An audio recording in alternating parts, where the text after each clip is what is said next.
రండి బైబిల్ స్టడీలో ప్రవేశించే మునుపు ఒక మాట జ్ఞాపకం చేసుకుంటూ వద్దాం. ప్రకటన గ్రంథం 22వ అధ్యాయం 12వ వచనం. ఇదిగో త్వరగా వచ్చుచున్నాను, వాని క్రియలు చొప్పున ప్రతి వానికి ఇచ్చుటకు నేను సిద్ధపరిచిన జీతము నా యొద్ద ఉన్నది. మరొక మాట రాయబడుతూ వస్తుంది. అపోస్తలుడైన పౌలు హెబ్రీయులకు రాసిన పత్రిక 10వ అధ్యాయం. అపోస్తలుడైన పౌలు హెబ్రీయులకు రాసిన పత్రిక 10వ అధ్యాయము 37వ వచనం. ఇక కాలము బహు కొంచెముగా ఉన్నది, వచ్చుచున్నవాడు ఆలస్యం చేయక వచ్చును. కాబట్టి రెండు మాటల్లో మనకు కనబడుతున్న మాట ఏంటంటే యేసుక్రీస్తు ప్రభువారి యొక్క రాకడా. ఏమంటున్నాడు? ఇదిగో నేను త్వరగా వస్తున్నాను అన్నాడు. వచ్చుచున్న ఆయన ఆలస్యం చేయకుండా వస్తాడని బైబిల్ రాయబడుతూ వచ్చింది. మరి వచ్చుచున్న ఆయన ఆలస్యం చేయకుండా వస్తాడని బైబిల్ రాయబడుతూ వచ్చింది. మరి ఆయన త్వరగా వస్తాడని ప్రభువే జ్యోతి వస్తున్నాడు, ఆయనే చెబుతున్నాడు. మరి ఎందుకు ప్రభు అక్కడ ఆలస్యం అవుతుందంటే 7 విషయాలు ఉన్నాయి. దాంట్లో మొదటి మాట ఏంటంటే అపోస్తలుడైన పౌలు రోమీయులకు రాసిన పత్రిక 11వ అధ్యాయం 25వ వచనం ప్రకారం ఇశ్రాయేలుకి కఠినమైన మనసు ఉంది, అది మారాలి. అందుకే ప్రభు అక్కడ ఆలస్యం అవుతుంది.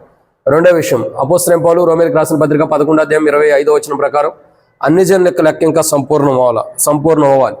మూడో మాట చూసినట్లయితే 2 పేతురు రాసిన పత్రిక 3వ అధ్యాయం 9వ వచనం ప్రకారం తండ్రి అంటే ఆయన దీర్ఘశాంతుడు ఓపిక ఉండాలి కాబట్టి ప్రభు అక్కడ ఆలస్యం అవుతుంది. 4వ మాట చూసినట్లయితే 2 పేతురు రాసిన పత్రిక 3వ అధ్యాయం 9వ వచనం ప్రకారం అందరూ మారుమోసు పొందాలి కాబట్టి ప్రభు అక్కడ ఆలస్యం అవుతుంది.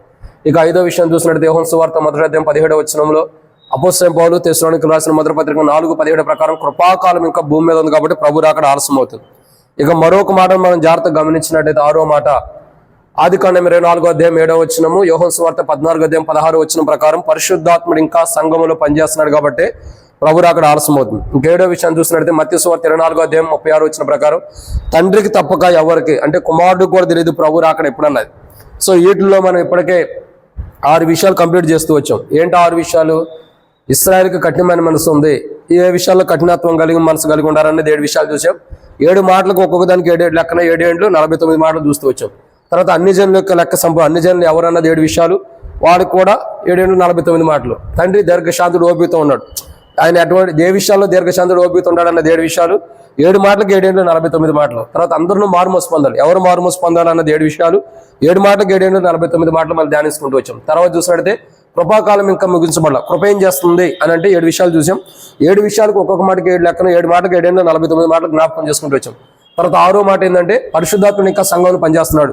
పరిశుద్ధాత్ముడు సంఘంలో ఏ రీతిలో పనిచేస్తున్నాడు అన్నది 7 విషయాలు చెప్పండి. ఒక్కొక్క మాటకి 7 విషయాలు లెక్కన 7 మాటలకు 7 ఏండ్లు 49 మాటలు పరిశుద్ధాత్ముడి గురించి కూడా మనం చూస్తూ వచ్చాం. కాబట్టి లాస్ట్ టైం మనం పరిశుద్ధాత్ముడు పోయిన వారం మనం చూస్తూ వచ్చాం. అపోస్తలుడైన పౌలు రోమీయులకు రాసిన పత్రిక 8వ అధ్యాయం 14వ వచనం ప్రకారం ఆత్మ దేవుని యొద్ద ఏం చేస్తుంది? మనల్ని ఆత్మ దేవుని యొద్దకు మనల్ని నడిపిస్తుంది, దేవునిలో కూడా నడిపిస్తుంది. దేవుని ఆత్మ తప్పిపోయిన వారిని నడిపిస్తుంది. సో తప్పిపోయిన వారు ఎవరు? యోనా దేవుని మాట వెనుక తప్పిపోయాడు. పేతురు సాతాను తనలో ప్రవేశించడం ద్వారా తప్పిపోతూ వచ్చాడు, దూరం అవుతూ వచ్చాడు. 3వ వ్యక్తి ఎవరు? మొదటి వ్యక్తి యోనా దేవుని మాట వెనుక తప్పిపోయాడు. 2వ వ్యక్తి పేతురు సాతాను ప్రేరేపించడం ద్వారా తప్పిపోతూ వచ్చాడు. 3వ వ్యక్తి దావీదు శరీర క్రియను బట్టి దావీదు రాజు తప్పిపోతూ వచ్చాడు. 4వ వ్యక్తి మిరియాము దేవునికి విరోధంగా మాట్లాడటం ద్వారా తన జీవితం దేవునికి మోషేకి విరోధంగా మాట్లాడింది కాబట్టి తన జీవితం తప్పిపోయిన స్థితిలో నష్టపోయింది. ఇక 5వ వ్యక్తి ఎవరంటే లోతు పాపంతో నింపబడ్డాడు కాబట్టి తప్పిపోయిన అనుభవం ఉంది. 6వ వ్యక్తి ఎవరంటే ఇశ్రాయేలు ప్రజలు. 7వదిగా ఆత్మీయులు అంటే విశ్వాసులు. ఇటు రీతిలో వీరందరూ కూడా తప్పిపోయిన స్థితిగతుల నుంచి ఇశ్రాయేలు ప్రజలు ఓర్పు లేక విగ్రహాన్ని పూజించడం ద్వారా తప్పిపోయారు. ఆత్మీయులు విశ్వాసులు అంటే ఇక మనం చూస్తూ వస్తున్నాం, తండ్రితో గొడవాడి కొట్లాడి విభేదాలు కలిగి తండ్రితో అంటే దేవునితో విభేదాలు ఉండి దూరం వెళ్ళిపోతున్న అనుభవం, వీళ్ళందరూ కూడా తప్పిపోయిన వారు. ఇటువంటి వారు అందరినీ కూడా పరిశుద్ధాత్ముడు ఏం చేస్తున్నాడంటే వారిని కూడా ఇడిచిపెట్టుకోకుండా వారిని కూడా సరిచేసి సంఘంలో సమకూరుస్తున్నాడు. ఇది గతాదివారం కాదు, గత గురువారం బైబిల్ స్టడీలో మనం చూసినట్టు మాట. ఇప్పుడు ఈ 6వ మాటకి 7 విషయాలు కంప్లీట్ అయిపోయింది. ఇది 7వ మాట. పరిశుద్ధాత్ముడు సంఘాలు ఏం చేస్తున్నాడు అనేది ఇది 7వ మాట. ఈరోజు మనం చూసే మాట ఏంటంటే ఇక మొదటి 7 విషయాల్లో 6 విషయాలు కంప్లీట్ అయిపోయినాయి గత వారంతో. ఇప్పుడు 7వది చూస్తున్నాం. అంటే ఈ బైబిల్ స్టడీ నాకు తెలిసి 2 నెలలు ఇది కంప్లీట్ అయిపోయింది. ఈ బైబిల్ స్టడీ ఏమైంది? 2 నెలలు అంటే 7 వారాలు ఉంటాయి. ఒక వారం మనం మిస్ అయిపోయినా, నాకు కుదరకపోయినా, ఏదైనా బయట మీటింగ్కి వెళ్ళినా 2 నెలల ప్రభుత్వం అయితే కంప్లీట్ అయిపోయింది. సో ఈ బైబిల్ స్టడీలో చివరి ఘట్టంలోకి మనం వచ్చాం. ఇది చాలా ఇంపార్టెంట్. ఇప్పుడు వరకు మనం విన్న 6 రకాల కోణం ప్రభు అక్కడ ఎందుకు ఆలస్యం అవుతుంది అన్నది 6 కోణాలు వేరు. దాంట్లో ఎన్నెన్నో నేర్చుకుంటూ వచ్చాం. కానీ 7వది చాలా ప్రాముఖ్యమైనది. ఎందుకంటే ఇప్పటి వరకు మనం విన్న బైబిల్ స్టడీ వేరు. ఈ 7 అంటే ఈ 2 నెలల్లో మనం విన్న బైబిల్ స్టడీ వేరుగా ఉంటుంది. అర్థమవుతుందండి? అందుకంటారు అంతకుముందు జీవితం వేరు, ఇప్పుడు జీవితం వేరు. జీవించిన జీవితం వేరు, అంతకుముందు వేరు జీవితం అని మనం అంటూ వస్తాం. కాబట్టి ఇప్పటి వరకు విన్న వర్తమానాలు వేరుగా ఉంటాయి, అంటే బైబిల్ స్టడీకి సంబంధించిన వాటిలో. ఇక నుండి ఈ ఏడు మాటలు ధ్యానించేటప్పుడు కూడా చాలా ఇంపార్టెంట్. ఎందుకంటే ఒక క్రైస్తవుని యొక్క జీవితానికి ప్రభు దగ్గరికి వెళ్ళాల్సినటువంటి దినము కొరకు, ఆ రోజు దినం అంటే ఆ రోజు ఆ గడియ కొరకు చాలా ప్రాముఖ్యమైన విషయాల్లో చెప్పబడుతూ వస్తాయి. ఈ వర్తమానం అంతా కూడా బైబిల్లో ఇప్పుడు చెప్పబోయే వర్తమానం అంతా కూడా ఏంటంటే యేసు ప్రభు వచ్చే దినముల గురించి, ఆ గడియ గురించి, ఆ సమయాల గురించే ఉంటాయి. సో ఇక్కడ 7వ విషయంలో తండ్రికి ఏంటి 7వ మాట, మత్తయి సువార్త 24వ అధ్యాయం 36వ వచనంలో ఒక మాట రాయబడుతూ వచ్చింది. యేసు ప్రభు అంటాడు, ఆ గడియనైనా ఆ సమయమైనను తండ్రికి తప్పుగా దోతలకైనను కుమారుడికైనా తెలియదు అని బైబిల్ రాయబడుతూ వచ్చింది. అంటే ప్రభు వచ్చే దినము ప్రభుకు కూడా తెలియదు, తండ్రికి తప్పుగా. అంత మర్మంతో ఉంది. అయితే ఆ దినం ఎలాంటిది అని అంటే, తండ్రికి తప్పుగా కుమారునికి కూడా తెలియని దినము ఆ రోజు ఎలాంటిదంటే, మత్తయి సువార్త 25వ అధ్యాయం 10వ వచనం ప్రకారం పెండ్లి కుమారుని ఎదుర్కొనేటటువంటి దినం. రెండో మాట చూసినట్లయితే నిర్గమాకాండం 32వ అధ్యాయం 9 నుండి 11 వచ్చిన ప్రకారం దేవుని యొక్క కోపము మన మీద, ఎవరి కోపము మన నుండి, అంటే కోపమునకు మనల్ని మనం కొనుపోకుండా కోపం నుండి తప్పించబడే దినం అది. మూడవదిగా చూసినట్టయితే జలప్రవాహం వలె రాబోతున్న భయంకరమైన దినం అది. నాలుగవదిగా చూసినట్టయితే అంధకారం మందులు, ఏవైతే అంధకారం ఉందో వెలుగులోకి తెచ్చే దినం అది. ఐదవదిగా చూసినట్లయితే పాపం చేసిన వారి యొక్క లెక్క చెప్పవలసిన దినం అది. ఎవరైతే పాపం చేస్తారో వాళ్ళని లెక్క చెప్పవలసిన దినం అది. ఆరోదిగా చూసినట్లయితే ప్రభు కలుగు. ఇక్కడ 6వ మాట ఏంటంటే ప్రభువును కలుసుకునేటటువంటి దినం. ఏడవదిగా ఇది ఎలాంటి దినం అంటే మత్తయి సువార్త 12వ అధ్యాయం 36వ వచనం ప్రకారం లెక్క అప్పగించవలసిన దినం. అంటే మనం చేసిన పాపాలు అప్పచెప్పాలా, మనం జీవించిన జీవితాన్ని కూడా లెక్క అప్పచెప్పాలి. సో ఇటువంటి దినం అన్నది ఒకటి సమీపించబోతుంది. ఈ దినము, ఈ గడియ ఎవరికి తెలుసు అంటే కుమారుడికి తప్పగా మరి ఎవరికి తెలియదు. కుమారుడుగా తండ్రికి తప్పగా మరి ఎవరికి తెలియదు. అదే అంటాడు. ఏమని రాయబడుతూ వచ్చింది ఇక్కడ? దేవుని యొక్క వాక్యాన్ని మనం జాగ్రత్తగా గమనించినట్టయితే ఒక మాట రాయబడుతూ వచ్చింది. ఏమనుంది? తండ్రికి తప్ప ఎవరికి తెలియదు అంట, కుమారుడికి కూడా తెలియదు ఎప్పుడు రావాలనేది. ఇటువంటి దినముల కొరకు, ఇటువంటి పరిస్థితులు, ఈ గడియ, ఇటువంటి గడియలు కుమారుడికి కూడా తెలియదంట. కానీ తండ్రికి ఒక్కడికే తెలుసు. ఆ గడియ అయినా, ఆ సమయమైనను తండ్రికి తప్పక ఎవరు తెలియదు. అయితే ఇక్కడ ఒక మాట రాయబడుతూ వచ్చింది. ఈరోజు మనం చూసే దీనికి ఈ యొక్క 7వ మాటకి 7 విషయాలు చెప్పండి. 7 విషయాలు ఈరోజు మొదటి మాటను మనం చూస్తాం. ఏంటి మొదటి మాట? ఈ లాస్ట్ 7వ విషయంలో చూడండి, మొదటి 7 విషయాల్లో 7వ మాటలో మొదటి మాట ఈరోజు అర్థమవుతుందండి. ఫస్ట్ మనం చూసింది 7 విషయాలు చూసాం. 7 విషయాల్లో 7వ మాటకి మొదటి మాట ఈరోజు చూస్తున్నాం. ఏంటి మొదటి మాట? మనం చూసినట్లయితే మత్తయి సువార్త 25వ అధ్యాయము 10వ వచనం. ఏంటి ఆ దినము? తండ్రికి తప్ప కుమారుడు కూడా తెలియని దినం ఎలాంటిదంటే పెండ్లి కుమారుని ఎదుర్కొనే దినం.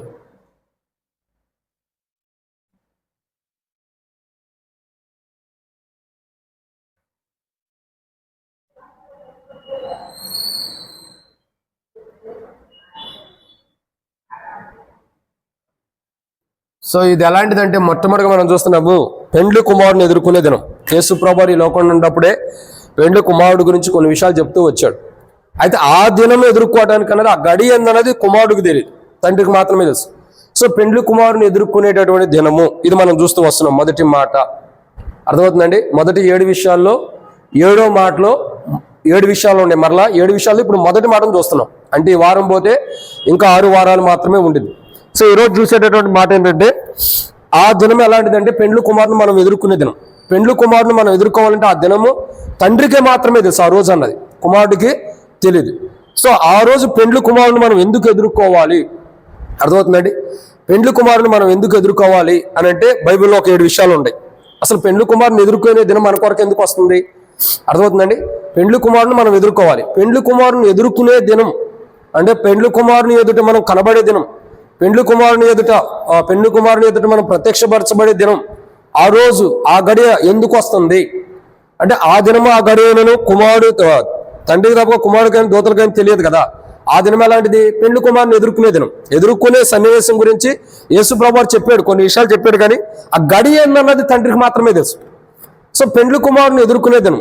పెండ్లి కుమారుని ఎదుర్కోవటం ద్వారా, ఆ రోజు పెండ్లి కుమారుని ఎదుర్కొనేటటువంటి రోజు, పెండ్లి కుమారుని ఎదుర్కోవటం ద్వారా ఏం జరుగుతుంది అని అంటే బైబిల్ 7 విషయాలు ఉన్నాయి.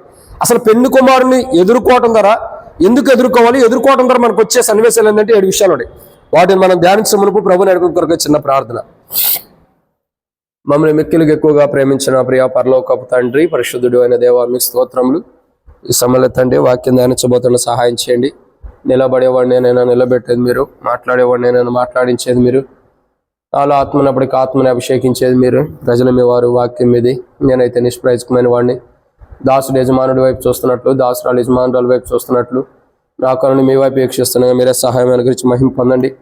నీ ప్రజల పక్షాన నీకున్న దయ చొప్పున దయతో నన్ను జ్ఞాపకం చేసుకున్నామని మరొకసారి తెరవబడిన ఆకాశం మాకు అనుగ్రహించండి. ఆకాశం మీ ప్రభా పడజానంతా విస్తారమని పరిశుద్ధాత్మను అభిషేకించండి. నాతో మీరు మాట్లాడమని మీ దగ్గర హస్తములకు అప్పచెప్తే నేను బలహీనుని, నన్ను మీరే బలపరచండి. గ్యాస్ కానీ ఇంకా కళ్ళు తిరుగుతా కానీ అనేకమైన బలహీనతలు అటు కానీ ప్రభా ఎన్నో బలహీనతలు కలిగిన వాడిని మీరే బలపరచండి. మీ పునరుద్ధాన శక్తి ద్వారా మీరే వాడుకుని మహిమ పొందమని నాతో మీరు మాట్లాడమని మీ దయగల హస్తములకి నన్ను మమ్మల్ని సమర్పించుకుంటూ అప్పగించుకుంటూ మీ చిత్తం మీ ఉద్దేశాలు మా పట్ల ఏవైతుండో సంపూర్ణంగా నెరవేర్చి మహిమ పొందమని నాతో మీరు మాట్లాడమని మీ దయగల హస్తములకు అప్పచెబుతూ ముందున్న సమయంతో దీవించమని మాతో మాట్లాడి మా అక్కర తీర్చమని ఈరోజు జరుగుతున్నటువంటి కోరిక ఎంతో దీవించమని వచ్చిన వారందరం బట్టి స్తోత్రములు. రావాల్సిన వారిని త్వరపడి తీసుకురండి. మధ్య మార్గంలో ఉండవారిని సకాలం నడిపించండి. ఎవరికి టపాయిలకి ఇళ్ళు జరగకుండా సహాయం చేయమని నాతో మీరు మాట్లాడమని మీ దయగల హస్తములకు అప్పచెబుతూ ధ్యానించే కొద్ది మాటలైనా మీ ఆత్మ ద్వారా నడిపించండి. నీకు మహిమకరంగా శత్రు సిగ్గుకరంగా మీరు జరిగించండి. కలుగుతం కానీ గ్యాస్ కానీ ఏ బలహీనత రాకుండా కాపాడమని సమస్తాన్ని మీకు అప్పచెబుతూ ముందున్న సమయంతో దీవించమని నాతో మీరు మాట్లాడమని ప్రభువైన యేసుక్రీస్తు నామం నేను బలహీనుడిని మీ మీద ఆధారపడుతుండగా ఇక్కడ కూర్చున్న నీ ప్రజలకి వాక్యం అందిస్తానికి అర్హత లేని వాడిని నీ ప్రజల పక్షాన నీకున్న దయ చొప్పున దయతో నన్ను జ్ఞాపకం చేసుకుని నాతో మీరు మాట్లాడమని మీ చిత్త మీద నన్ను వాడుకుని మహిమ పొందమని ప్రభువైన యేసుక్రీస్తు నామం పేరట విశ్వాసంతో ప్రార్థించి స్తుతించి అడిగి పెట్టుకుంటున్నాం తండ్రి. ఆమేన్. కాబట్టి దేవుని యొక్క వాక్యాన్ని జాగ్రత్తగా గమనించినట్టయితే ప్రియులారా, ఇక్కడ కొన్ని విషయాలు ఉన్నాయి. యేసుక్రీస్తు ప్రభువారు మరి పెండ్లి కుమారుడు గురించి, ఆ యొక్క విందు గురించి కొన్ని విషయాలు కూడా చెబుతూ వచ్చాడు. అయితే మనము మన జీవితాల్లో గుర్తుంచుకోవాల్సిన ఒక సన్నివేశం ఏంటంటే, పెండ్లి కుమారుని ఎదుర్కొనే దినం. పెండ్లి కుమారుని ఎదుర్కోవటం ద్వారా మనకేం జరుగుతుంది అర్థమవుతుందండి. మనం పెండ్లి కుమారుని ఎదుర్కొనే దినము కొరకు ఆ రోజు కొరకు మనం ప్రార్థన చేయాలి. పెండ్లి కుమారుని ఎదుర్కొనే రోజు ఏం జరుగుతుంది అని అంటే బైబిల్లో కొన్ని విషయాలు ఉన్నాయి. రండి దాంట్లో మొదటి మాటను చూసినట్లయితే మత్తయి సువార్త 25వ అధ్యాయం, క్షమించండి మత్తయి సువార్త 25వ అధ్యాయం మొదటి చదువుదాం. మత్తయి సువార్త 25వ అధ్యాయం 10వ వచనం. వారు కొనిపోవచ్చుండగా పెండ్లి కుమారుడు వచ్చెను. అప్పుడు సిద్ధపడిన వారు అతనితో కూడా పెండ్లి విందు లోపలికి పోయిరి. కాబట్టి పెండ్లి కుమారుని ఎదుర్కోవటం మనకు తెలిసిన సన్నివేశమే. 10 మంది కన్యకులు ఉన్నారు. వారిలో 5గురు బుద్ధి కలిగిన వారు, 5గురు బుద్ధి లేని వారు. బుద్ధి కలిగిన వారు, బుద్ధి లేని వారు ప్రభు స్వరాన్ని విన్నారు. ప్రభు స్వరాన్ని విన్న తర్వాత ఏం జరుగుతూ వచ్చింది? బుద్ధి కలిగిన వారేమో పెండ్లి ప్రభుతో పాటు కొనిపోబడ్డారు, ప్రభువుని ఎదుర్కొన్నారు. ఇదిగో పెండ్లి కుమారుడు స్వరం అంటంతోనే పెండ్లి కుమారుని ఎదుర్కొన్నారు. కాబట్టి ఏం జరుగుతూ వచ్చింది వాళ్ళ జీవితాలు? చూడండి ఆ మాట చూసినట్టయితే మత్తయి సువార్త 25వ అధ్యాయం 6వ వచనం. అర్ధరాత్రి వేళ ఇదిగో పెండ్లి కుమారుడు అతను ఎదుర్కొన్న రండి అను కేక వినబడేను. ఏం జరుగుతూ వచ్చింది అక్కడ? పెండ్లి కుమారుని ఎదుర్కోవాల్సిన ఒక గడియ వచ్చింది. పెండ్లి కుమారుని ఎదుర్కోవటం ద్వారా ఏం జరుగుతుంది అని అంటే ఇక్కడ రాయబడిన ఒక మాట చూసినట్లయితే, ఎందుకు ఎదుర్కొనాలి అని అంటే మనం పెండ్లి కుమారుడి దగ్గరికి వెళ్ళాలి కాబట్టి ఎదుర్కోవాలి. అయితే ఇక్కడ ఒక మాట మనం జాగ్రత్తగా గమనించినట్లయితే ఇక్కడ 10వ వచనంలో ఏం రాయబడుతూ వచ్చిందంటే, వారు కొనుబోచుండగా పెండ్లి కుమారుడు వచ్చెను. అప్పుడు సిద్ధపడి ఉన్నవారు ఆయనతో కూడా పెండ్లి విందులోనికి ప్రవేశించారు. ఇక్కడ ఒక సన్నివేశం మనకు కాబడుతుంది. చాలాసార్లు మనం ధ్యానించాము, దీంట్లో ఎక్కువగా ధ్యానించాం కాబట్టి ఇప్పుడు చాలాసార్లు మనం ధ్యానించాం కాబట్టి దీని గురించి ఒక స్కిట్ కూడా వేసాం కాబట్టి ఎక్కువ లేదు, కొన్ని మాటలు చూద్దాం. ఒకటి, 10 మంది ఉంటారు. 10 మందిలో 5గురు డిఫరెంట్, 5గురు ఒక రీతిలో ఉన్నారు, మరొక 5గురు మరొక రీతిలో ఉంటారు. 10 మందిలో అంటే ఒక సపరేట్గా 5గురు ఒక రీతిలో ఉంటే డిఫరెంట్గా, ఇంకొక 5గురు ఇంకో డిఫరెంట్గా ఉంటారు. వారిలో ఒక 5గురేమో సిద్ధపాటు లేని వాళ్ళు, ఒక 5గురేమో సిద్ధపడిన వారు. అయితే సిద్ధపడినటువంటి క్రైస్తవులు పెండ్లి కుమారుడు స్వరం వినబడినప్పుడు ఆ పెండ్లి కుమారుని ఎదుర్కోవడానికి వెళ్తున్నారు. సో పెండ్లి కుమారుని ఎదుర్కొనేవారు ఎవరంటే మొదటగా సిద్ధపడినటువంటి వారు. ఎవరు ఎదుర్కొంటున్నారు? సిద్ధపడిన వారు. పెండ్లి కుమారుని ఎదుర్కోగలిగిన వారు ఎవరంటే సిద్ధపడిన వారు. సిద్ధపాటు లేని వారు, అశ్రద్ధ కలిగిన వారు, ఏదో ఆకతాయిగా అవకాశాన్ని బట్టి అక్కర్లో కొలిది దేవుని మందిరానికి వచ్చి ఏదో దేవుని మందిరానికి వెళ్ళాలని వచ్చేవాళ్ళు ఉంటారు, చూసావా? అటువంటి వారి జీవితాలు మనం పరీక్షించినట్టయితే వారి జీవితాలు ఇదే. ఏదో సరైన విధానంలో వాక్యం సిద్ధపడక, అంటే సిద్ధపడతాం అంటే దేవుని వాక్యం ఏదైతే బోధించబడుతుందో దాని ప్రకారం సిద్ధపడకోకుండా అశ్రద్ధ జీవితం కలిగే వాళ్ళు ఉంటారు. వీరినే కొంత కోణంలో మనం చూసినట్టయితే ప్రభు వల్ల పాల్గొనేటప్పుడు కూడా కొంతమంది పాల్గొంటారు. కొంతమంది చూడండి వాక్యం ఇలా కాకుండానే బల్ల టైంకి వచ్చి బల్లలో పాల్గొనే వాళ్ళు ఉంటారు. వీళ్ళు అటువంటి వారు అంటే అమ్మో బల్ల సమయం వచ్చేసింది, బల్ల టైం వచ్చేసింది, ప్రభు యొక్క బల్లలో పాల్గొనాలని పరిగెట్టుకుంటూ వచ్చి బల్లలో పాల్గొనే వాళ్ళు కొంతమంది ఉంటారు. కొంతమంది చూడండి వాళ్ళ చరిత్రలు ఎలా ఉంటాయి అంటే సరైన విధానంలో పాల్గొనట్లేదు కాబట్టి వారికి రేపొద్దున తీర్పు అన్నది ఉంటుంది. ఇంకా దాన్ని ఇంకో కోణంలో చెప్పమంటారా, చాలామంది మనకు బాగా కుదిరినటువంటి మనకు బాగా తెలిసినటువంటి సన్నివేశమే ఏంటంటే ఆరాధన వర్తమానం ఏమో కానీ ఆరాధన చేసేస్తాం. అసలు ఏం వర్తమానం చెప్పేమో తెలియదు. కొంత సమయం వేచి ఉంటాయి. ఏంటి ఎవరెట్ట ఆరాధన చేస్తున్నారా అంటే మొదటి వచ్చిన వాళ్ళు ఆరాధన వాక్య ప్రకారం ఎన్నో వాళ్ళు వాక్య ప్రకారం ఆరాధన చేస్తారు కదా, చూస్తారు ఓ ఈ అన్నట్టు చేస్తున్నాడు, ఈ అక్క ఎట్టు చేస్తున్నాం కాబట్టి మనం కూడా అట్టే చేద్దామని చెప్పి ఏదో రెండు మాటలు సమకూర్చి చేస్తాం. అది ఎలాంటిదంటే మనం సిద్ధపడింది కాదు, పక్కన వాళ్ళు చూసి మనం నేర్చుకున్నది మాత్రమే. చూడండి బుద్ధి కలిగిన వారు ఎలా ఉంటారంటే తాను సిద్ధపడి ఉంటాడు, సిద్ధపడిన దాన్ని బట్టి దేవుడిని సమర్పణ చేసుకుంటారు, ప్రభుని ఎదుర్కోగలుగుతాడు. అంటే ఇక్కడ అర్థం చేసుకోవాల్సిన కోణం ఏంటంటే ఆరాధించేవాడైనా ప్రభువులో పాల్గొనేవాడైనా వాక్యం వినప్పుడు దాని గురించి భావం ఏంటో మనకు తెలియదు, ఏం చెప్పబడిందో తెలియనప్పుడు ఏదో ప్రజల్లాగా బుద్ధి లేనటువంటి కన్యకలాగా వచ్చి మనం ఆరాధన చేయడమే లేదా బల్లో పాల్గొనడమే జరుగుతూ వచ్చింది. ఇక్కడ ఎవరిని విమర్శించట్లా, బైబిల్ సెలవిస్తున్న మాట చెప్పబడుతూ వచ్చింది. కాబట్టి అయితే ప్రతి విశ్వాసి కూడా ప్రతి దేవుని బిడ్డ కూడా ఎలా ఉండాలంటే సిద్ధపడిన కోణంలో ఉండాలి. సిద్ధపడిన వారు మాత్రమే ప్రభువుని ఎదుర్కోగలుగుతారు. అయితే ఇక్కడ మనకు కావాల్సిన మనం ధ్యానిస్తున్నటువంటి అంశం ఏంటంటే ప్రభువుని ఎదుర్కోవటం, పెండ్లి కుమారుని ఎదుర్కొనేటటువంటి గడియ ఆ దినం ఆ రోజు మనం పెండ్లి కుమారుని ఎదుర్కోవడం ద్వారా మనకి ఏం జరుగుతుంది అని అంటే బైబిల్లో కొన్ని విషయాలు ఉన్నాయి. పెండ్లి కుమారుని మనం ఎదుర్కోవాలి, ఆ దినం కొరకు మనం ఏం చేయాలా, సిద్ధపడాలి. అది బైబిల్ సెలవిస్తుంది. బుద్ధి లేని కన్యకల వలె కాకుండా అశ్రద్ధ కలిగిన జీవితం కాకుండా ప్రతి దాంట్లో ప్రతి కూడికలో ప్రతి విషయంలో కూడా ఆ వాక్యం ఆరంభం నుండి ముగింపు వరకు కూడా మనం వినాలా, దాని ప్రకారం సిద్ధపడాలి. ఇది మనకి పెండ్లి కుమారుని ఎదుర్కోవాలంటే మనం సిద్ధపడి ఉండాలి. ఇది మొదటి మాట. అసలు మనం ఆలోచిస్తున్న మాట ఏంటంటే పెండ్లి కుమారుని ఎదుర్కోవాలంటే ఆ దినము పెండ్లి కుమారుని ఎదుర్కొనే దినము మనం పెండ్లి కుమారుని ఎదుర్కోవాలంటే సిద్ధపాటు ఉండాలి. అయితే పెండ్లి కుమారుని ఎదుర్కొన్న తర్వాత పెండ్లి కుమారుని ఎదుర్కొంటాం కదా, సిద్ధపడ్డాం కాబట్టి పెండ్లి కుమారుని ఎదుర్కొంటున్నాం, కలుసుకోగలుగుతున్నాం. ఎదుర్కోవడం అంటే కలుసుకోగలుగుతాం. పెండ్లి కుమారుని కలుసుకున్న తర్వాత మనకి ఏం జరుగుతుంది అని అంటే బైబిల్ 7 విషయాలు ఉన్నాయి. రండి ఇంకా చాలా ఉంటాయి, ఒక కోణంలో ధ్యానిస్తున్నాం. దాంట్లో మొదటి మాటను చూసినట్టయితే లూకాసు వార్త 22వ అధ్యాయం, లూకాసు వార్త 22వ అధ్యాయం 10వ వచనం.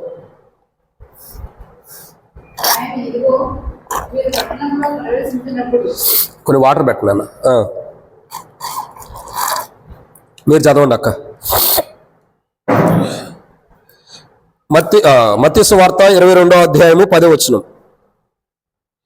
ఆ దాసులు మత్తయి వార్త 22వ అధ్యాయం 10వ వచనం. ఆ దాసులు క్షమించండి మత్తయి వార్త 10వ అధ్యాయం 22వ వచనం. ఆ దాసులు రాజమార్గములకు పోయి చెడ్డవారినేమి మంచివారినేమి తమకు కనబడిన వారందరినీ పోగు చేసిరి గనుక విందుకు వచ్చిన వారితో పెండ్లిశాల నిండెన్ను. కాబట్టి మొదటి మాటను మనం చూస్తున్నాము. ఇక్కడ చూసినట్టు మత్తయి వార్త 25వ అధ్యాయము క్షమించండి ఇక్కడ చూసినట్టయితే 22వ అధ్యాయము మత్తయి వార్త 10వ వచనం. మత్తయి వార్త 22వ అధ్యాయము 10వ వచనం. ఇక్కడ ఒక మాట రాయబడుతూ వచ్చింది, పెండ్లి కుమారుని ఎదుర్కొన్న తర్వాత ఏం జరుగుతుంది అని అంటే మొదటి మాట ఇక్కడ రాయబడుతుంది. ఏం జరుగుతుంది, పెండ్లి శాలకు వెళ్తాం. అసలు పెండ్లి కుమారుని ఎందుకు ఎదుర్కోవాలన్నది కూడా మనం ప్రశ్న వేసుకోవచ్చు.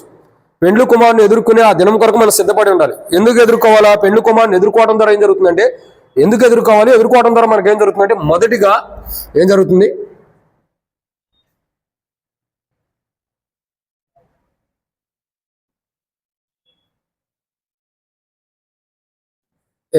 మొట్టమొదటిగా మనం చూసినట్టయితే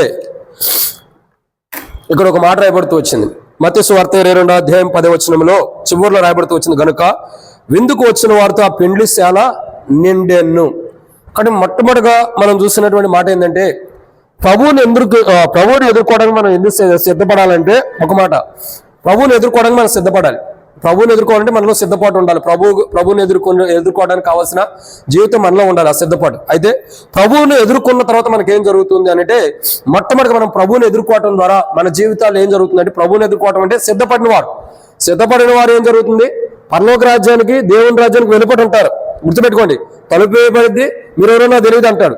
సిద్ధపడిన వారు మాత్రమే ప్రభువుని ఎదుర్కొన్నారు, పరిపూర్ణమైన విధానంలో ఎదుర్కొన్నారు. కాబట్టి ఎదుర్కొన్నప్పుడు ప్రభు ఎదురు నిలవబడ్డారు కాబట్టి ప్రభు స్వరాన్ని విన్నారు కాబట్టి వారి జీవితాల్లో ఏం జరుగుతుందంటే ప్రభువుని ఎదుర్కోవటం ద్వారా వారికి ఏం జరుగుతుందంటే సిద్ధపడిన వారు, ప్రభు స్వరాన్ని విన్నవారు, పెండ్లి కుమారుని ఎదుర్కొన్నటువంటి క్రైస్తవుడికి ఏం జరుగుతుంది అంటే మొట్టమొదటి చూస్తున్నాము, పెండ్లి శాలకు వెళ్తాం. మనం ఎక్కడికి వెళ్తామండి, పెండ్లి శాలకు. ఒక పెండ్లిశాల అంటే ఎంత ఘనమైన రీతిలో ఉండేది ఆలోచించండి. ఇప్పుడు ఒక ఎమ్మెల్యేనో ఎంపీనో ఏదైనా భోజనాలు పెడుతున్నారంటే, ప్రేమ విందు పెడుతున్నారంటే అంత ఘనంగా పరిగెడతాం. ఎందుకు పరిగెడతాం? ఆడ ఏ చికెన్ ఉంటుందో, ఏ మటన్ ఉంటుందో, ఏ రొయ్యలు ఉంటుందో, ఏది ఉంటుందో పరిగెడుతూ వెళ్తాం. ఇంకా మనం అర్థం చేసుకోవాలంటే ఒక గొప్ప వాళ్ళ వివాహాలు జరుగుతుందంటే ఎంత ఘనంగా వెళ్తాం. లేదా సహజంగా ఏదైనా వివాహం జరిగినా మనం పరిగెట్టుకుంటూ వెళ్తాం. ఎందుకని? పెండ్లి విందులో పెండ్లి భోజనం అన్నది ప్రతి మనిషికి ఇష్టమైనది. అయితే ఇక్కడ అర్థం చేసుకునే మొదటి కోణం ఏంటంటే, మనం ధ్యానించి గమనించాల్సిన కోణం ఏంటంటే, ప్రభువుని ఎదుర్కోవటం ద్వారా మొట్టమొదటిగా మన జీవితాలు ఏం జరుగుతుందంటే పెండ్లిశాలకు మనం తీసుకొని పోబడుతున్నాం. ఎక్కడికి? పెండ్లిశాలకి. పెండ్లిశాలకు అందరూ వెళ్ళలేరండి. ఈ లోకంలో ఎంతో మంది ఉంటారు. మనం అందరినీ ఆహ్వానిస్తాం పెళ్లికి. అనుకున్న వాళ్ళకి, మనకు తెలిసిన వాళ్ళు మాత్రమే ఆహ్వానిస్తాం. పెండ్లిశాలకు అందరూ రాలేరు. ఒకవేళ అందరూ వచ్చినా మీరు చూడండి, గొప్ప ప్రదేశాల్లో వివాహాలు జరిగే సమయంలో పెండ్లి జరిగే ప్రాంతంలో కొత్త వాళ్ళు వెళ్తే ఏమంటారు? నువ్వు ఎవరి తరపు వచ్చావయ్యా అంటారు. పెళ్లి కుమారుడో పెళ్లి కుమార్తె తరపున అంటారు. ఇద్దరు తరపున కాదని చెప్పేవనుకో అప్పుడు ఏమైంది? మీకు ఇక్కడ స్థానం లేదు, మీరు బయటకు వెళ్ళిపోండి అంటారు. సో ఇక్కడ మొదటి కోణాన్ని మనం జాగ్రత్తగా గమనించినట్లయితే, మొట్టమొదటిగా పెండ్లి కుమారుని మనం ఎదుర్కోవడం ద్వారా మన జీవితాల్లో ఏం జరుగుతుందంటే పెండ్లిశాలకు మనం వెళ్తాం. ఏమవుతుందండి? పెండ్లిశాలకు మనం నడిపించబడతాం. ఏదైతే పెండ్లిశాల ఉందో ఆ పెండ్లిశాలకు మనం నడిపించబడటం ద్వారా ఆ పెండ్లిశాలంతా కూడా నిండిపోయి ఉంటుంది. సో ఈ పెండ్లిశాల మనకి ఎలా సాదృశ్యంగా ఉందంటే అనేక కోణాల్లో ధ్యానించబడవచ్చు. ఒక కోణం పరలోక రాజ్యానికి సంబంధించిందిగా కూడా ప్రభు చెబుతూ వస్తున్నాడు. సో ఇక్కడ మొదటి మాటను మనం చూసినట్టయితే, మొట్టమొదటిగా మనం ప్రభువుని ఎదుర్కోవడంతోనే సిద్ధపడి ఉన్న క్రైస్తవ జీవితాన్ని ప్రభు చూసినప్పుడు, ప్రభు స్వరాన్ని వింటాం కాబట్టి సిద్ధపడి ఉన్నటువంటి క్రైస్తవ జీవితాన్ని ప్రభు చూసినప్పుడు మన జీవితాలు ఏం జరుగుతుందంటే, మొట్టమొదటిగా ప్రభువుని ఎదుర్కోవడం ద్వారా సిద్ధపడినటువంటి క్రైస్తవ జీవితం, ప్రభు స్వరాన్ని ఉన్న క్రైస్తవ జీవితంతో ప్రభువుని ఎదుర్కోవడం ద్వారా మొట్టమొదటిగా పెండ్లి విందుశాలకు మనం కొనుక్కోబడుతున్నాం. ఎక్కడికి? పెండ్లి విందుశాలకి. అంటే విందుశాలలోకి మనం ప్రవేశిస్తున్నాం. అర్హత ఏమాత్రం లేనటువంటి మనం, యోగ్యత లేనటువంటి వారు, అసలు దేవుని మందిరంలోకి రావడానికి అర్హత లేదు మనకు. వాస్తవాన్ని చెప్పాలంటే దేవుని మందిరంకి వచ్చి దేవుని సన్నిధిలో కూర్చుని దేవుని ఆరాధించడానికి, దేవుని స్తుతించడానికి మనకు అర్హత లేదు. అటువంటి స్థితిలో ఉన్న మనము ఇప్పుడు ఏం చేయబడుతున్నామండి? పెండ్లి విందుశాలకు మనం కొనుక్కోబడుతున్నాం. విందుశాలకు అన్నది ఎక్కడైతే విందు సమకూర్చబడుతుందో ఆ విందుశాలకు మనం వెళ్తున్నాం.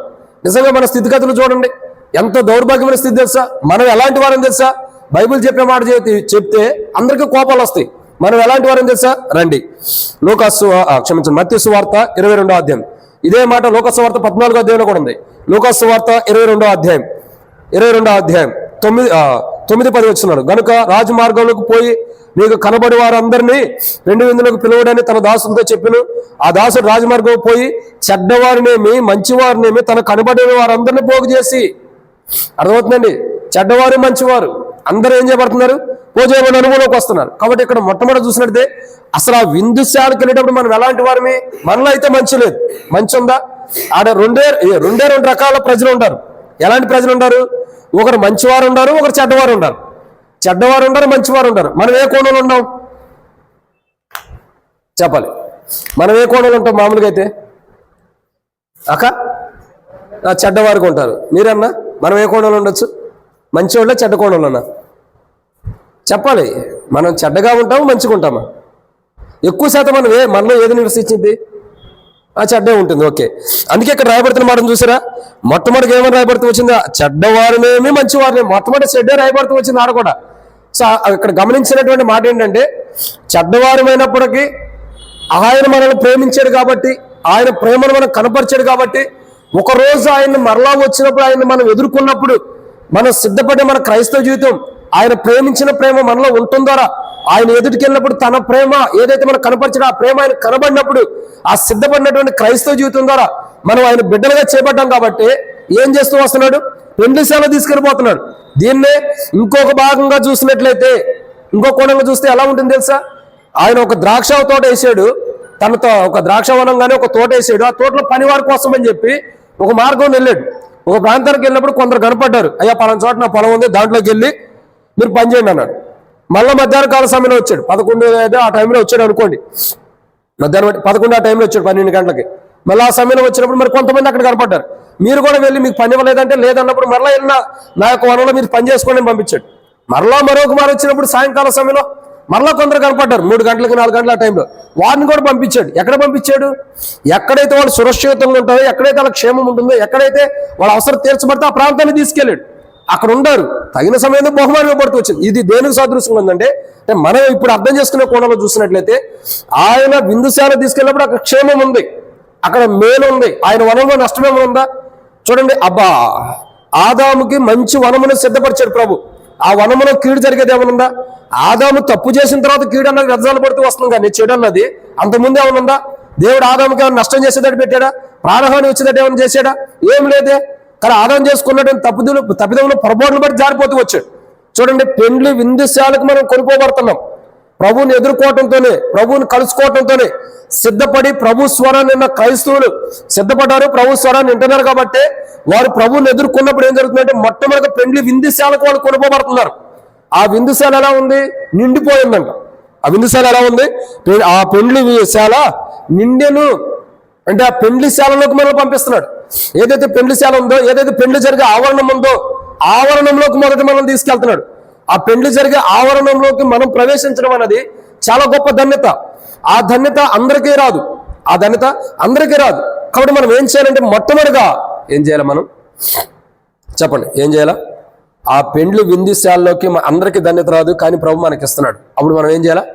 సిద్ధపడి ప్రభు స్వరాన్ని వినాలి. కాబట్టి మొట్టమొదటిగా ప్రభువుని ఎదుర్కోవటం ద్వారా మనకు జరిగేది ఏంటంటే, పెండ్లి కుమారుని ఎదుర్కొనే దినం అది. పెండ్లి కుమారుని ఎదుర్కొనే దినం ఎలాంటిదంటే, పెండ్లికి సిద్ధపడి ప్రభు స్వరాన్ని వినాలి.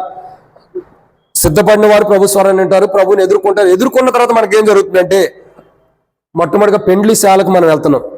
ఏం చేస్తున్నామండి? ఆ పెండ్లి శాలకు కొనుక్కోబడుతున్నాం. దాంట్లో అందరికీ ధన్యత లేదు. ఒక వ్యక్తి ఆ ధన్యత లేకుండా వచ్చాడు.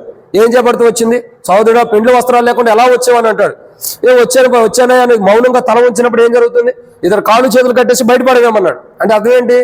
ఆ పెండ్లి శాలకి అర్హత కలిగిన వారు మాత్రమే వెళ్ళాలి. అర్హత లేని వారికి ఆ పెండ్లి శాలలోకి వెళ్ళడానికి యోగ్యత లేదు. వెళ్ళినా అంటే దేవుని రాజ్యానికి వెళ్ళలేండి, ఒకవేళ వెళ్ళిన అనుభవం పడదోయకుండా అనుభవం ఉంటాం. కాబట్టి ఇక్కడ వెళ్ళే అనుభవం కూడా ఉండదు నాకు తెలిసి. మొట్టమొదటిగా పెండ్లి శాలకు మనం వెళ్ళే అర్హత దేవుడు మనకి ఇచ్చినప్పుడు, ఆ పెండ్లి శాలలో ప్రవేశించడం కొరకే కావాల్సిన సిద్ధపాటు భూమి మీద మనం జరిగించి ఉండాలి, సిద్ధపాటు కలిగి ఉండాలి, దేవుని స్వరాన్ని వినాలి. కానీ మొట్టమొదటిగా పెండ్లి కుమారుని ఎదుర్కొనే ఆ దినం ఎలాంటిదంటే, ఆ పెండ్లి కుమారుని ఎదుర్కొనేటువంటి దినము కాదు, ఆ దినమున ఏం జరుగుతుందంటే, పెండ్లి శాలకు మనం కొనుక్కోబడుతున్నాం మొదటిగా. రెండోదిగా ఆ రోజు ఏం జరుగుతుంది? ఆ రోజు అంటే పెండ్లి కుమారుని ఎదుర్కొన్న తర్వాత మొట్టమొదటిగా పెండ్లి శాలకు మనం కొనుక్కోబడతాం. అంటే ఏ ప్రాంతంలో వివాహం జరుగుతుంది, ఏ ప్రాంతంలో పెండ్లి జరుగుతుందో ఆ పెళ్లిలోకి మనం, అంటే గొర్రెపిల్ల వివాహోత్సవంలోకి మనం ప్రవేశిస్తున్నాం. అందుకే ప్రార్థన గ్రంథం 19వ అధ్యాయంలో కానీ 18వ అధ్యాయంలో కానీ మనం చూసినట్టు 20వ అధ్యాయంలో ఏమని రాయబడుతూ వచ్చింది? ఇదిగో గొర్రెపిల్ల వివాహోత్సవ సమయము వచ్చి ఉన్నదని బైబిల్ రాయబడుతూ వచ్చింది. ఇక్కడ మనం పెండ్లి కుమారుని ఎదుర్కోవటం ద్వారా పెండ్లి కుమారుడు యొక్క వివాహోత్సవ సమయానికి, అంటే వివాహోత్సవ స్థలముకు సమయంగా ఆ స్థలానికి మనం ప్రవేశిస్తున్నాం. పెండ్లి కుమారుని ఎదుర్కోవడం ద్వారా ఏం జరుగుతుంది? పెండ్లి కుమారుడు ఎక్కడైతే వివాహం అనేది సిద్ధపరిచాడో ఆ స్థలానికి, ఆ ప్రాంతానికి మనం కొనుక్కోబడుతున్నాం. పెండ్లి కుమారుని యొక్క పెండ్లి జరిగేటటువంటి ప్రాంతంలోకి, ఆ స్థలంలోకి మనం ప్రవేశించాలంటే మొదట పెండ్లి కుమారుని ఎదుర్కోవాలి. పెండ్లి కుమారుని ఎదుర్కోవాలంటే సిద్ధపడాలా?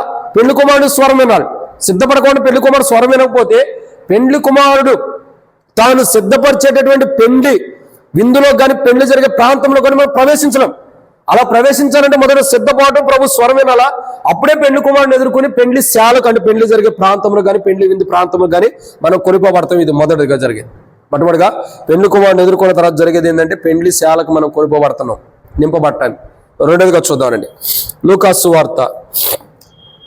సువార్త 22వ క్షమించండి మత్తయి సువార్త 22వ అధ్యాయం. మత్తయి సువార్త 22వ అధ్యాయం 2వ మాటను చూస్తున్నాం, 11వ వచనం.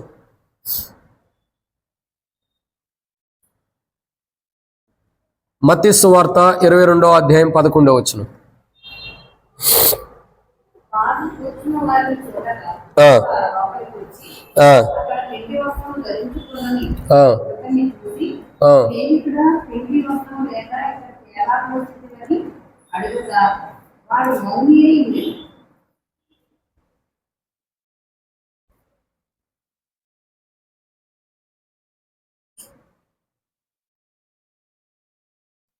సో ఇక్కడ రెండో మాటను మనం చూసినట్టయితే, రెండోది రాయబడుతూ వచ్చింది మత్తయి సువార్త 22వ అధ్యాయం 11వ వచనంలో, రాజు కూర్చున్న వారిని చూడ లోపలకు వచ్చి.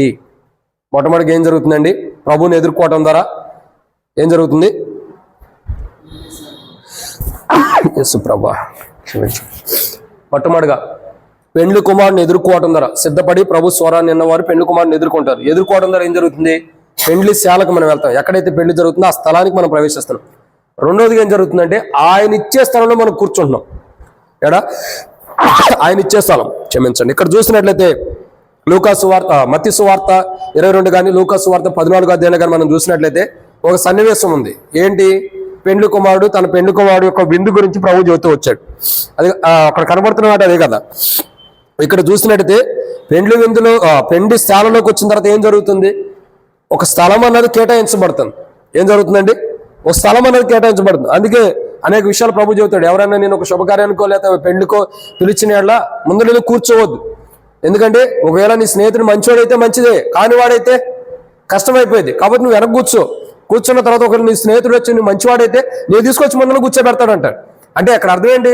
సరే, ఎక్కడ కూర్చోబెట్టిన ఒక స్థలం అయితే ఇస్తున్నాడు కదా.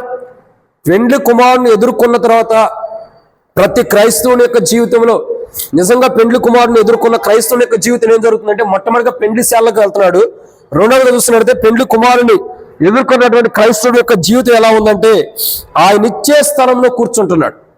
ఆయన పెండ్లి కుమారుడు ఏదైతే స్థలాన్ని కేటాయించాడో, పెండ్లి కుమారుడు కొరకు ఏదైతే స్థలం ఒకటి సిద్ధపరచబడిందో ఆ యొక్క శాల ఉంది కదా, పెండ్లి శాల ఉంది. అంటే పెండ్లి జరిగేటువంటి ప్రాంతం, ఆ ప్రాంతంలో మన కొరకు సిద్ధపరచబడిన స్థలంలో మనం కూర్చుంటున్నాం. ప్రభువుని ఎదుర్కోవటం ద్వారా, పెండ్లి కుమారుని ఎదుర్కోవటం ద్వారా రెండోది ఏం జరుగుతుందంటే ఆయన ఇచ్చే స్థలంలో మనం కూర్చుంటున్నాం. అందుకే మనం ఏం చేయాలి? భూమి మీద సిద్ధపడాలా? ప్రభు స్వరాన్ని వినాలి.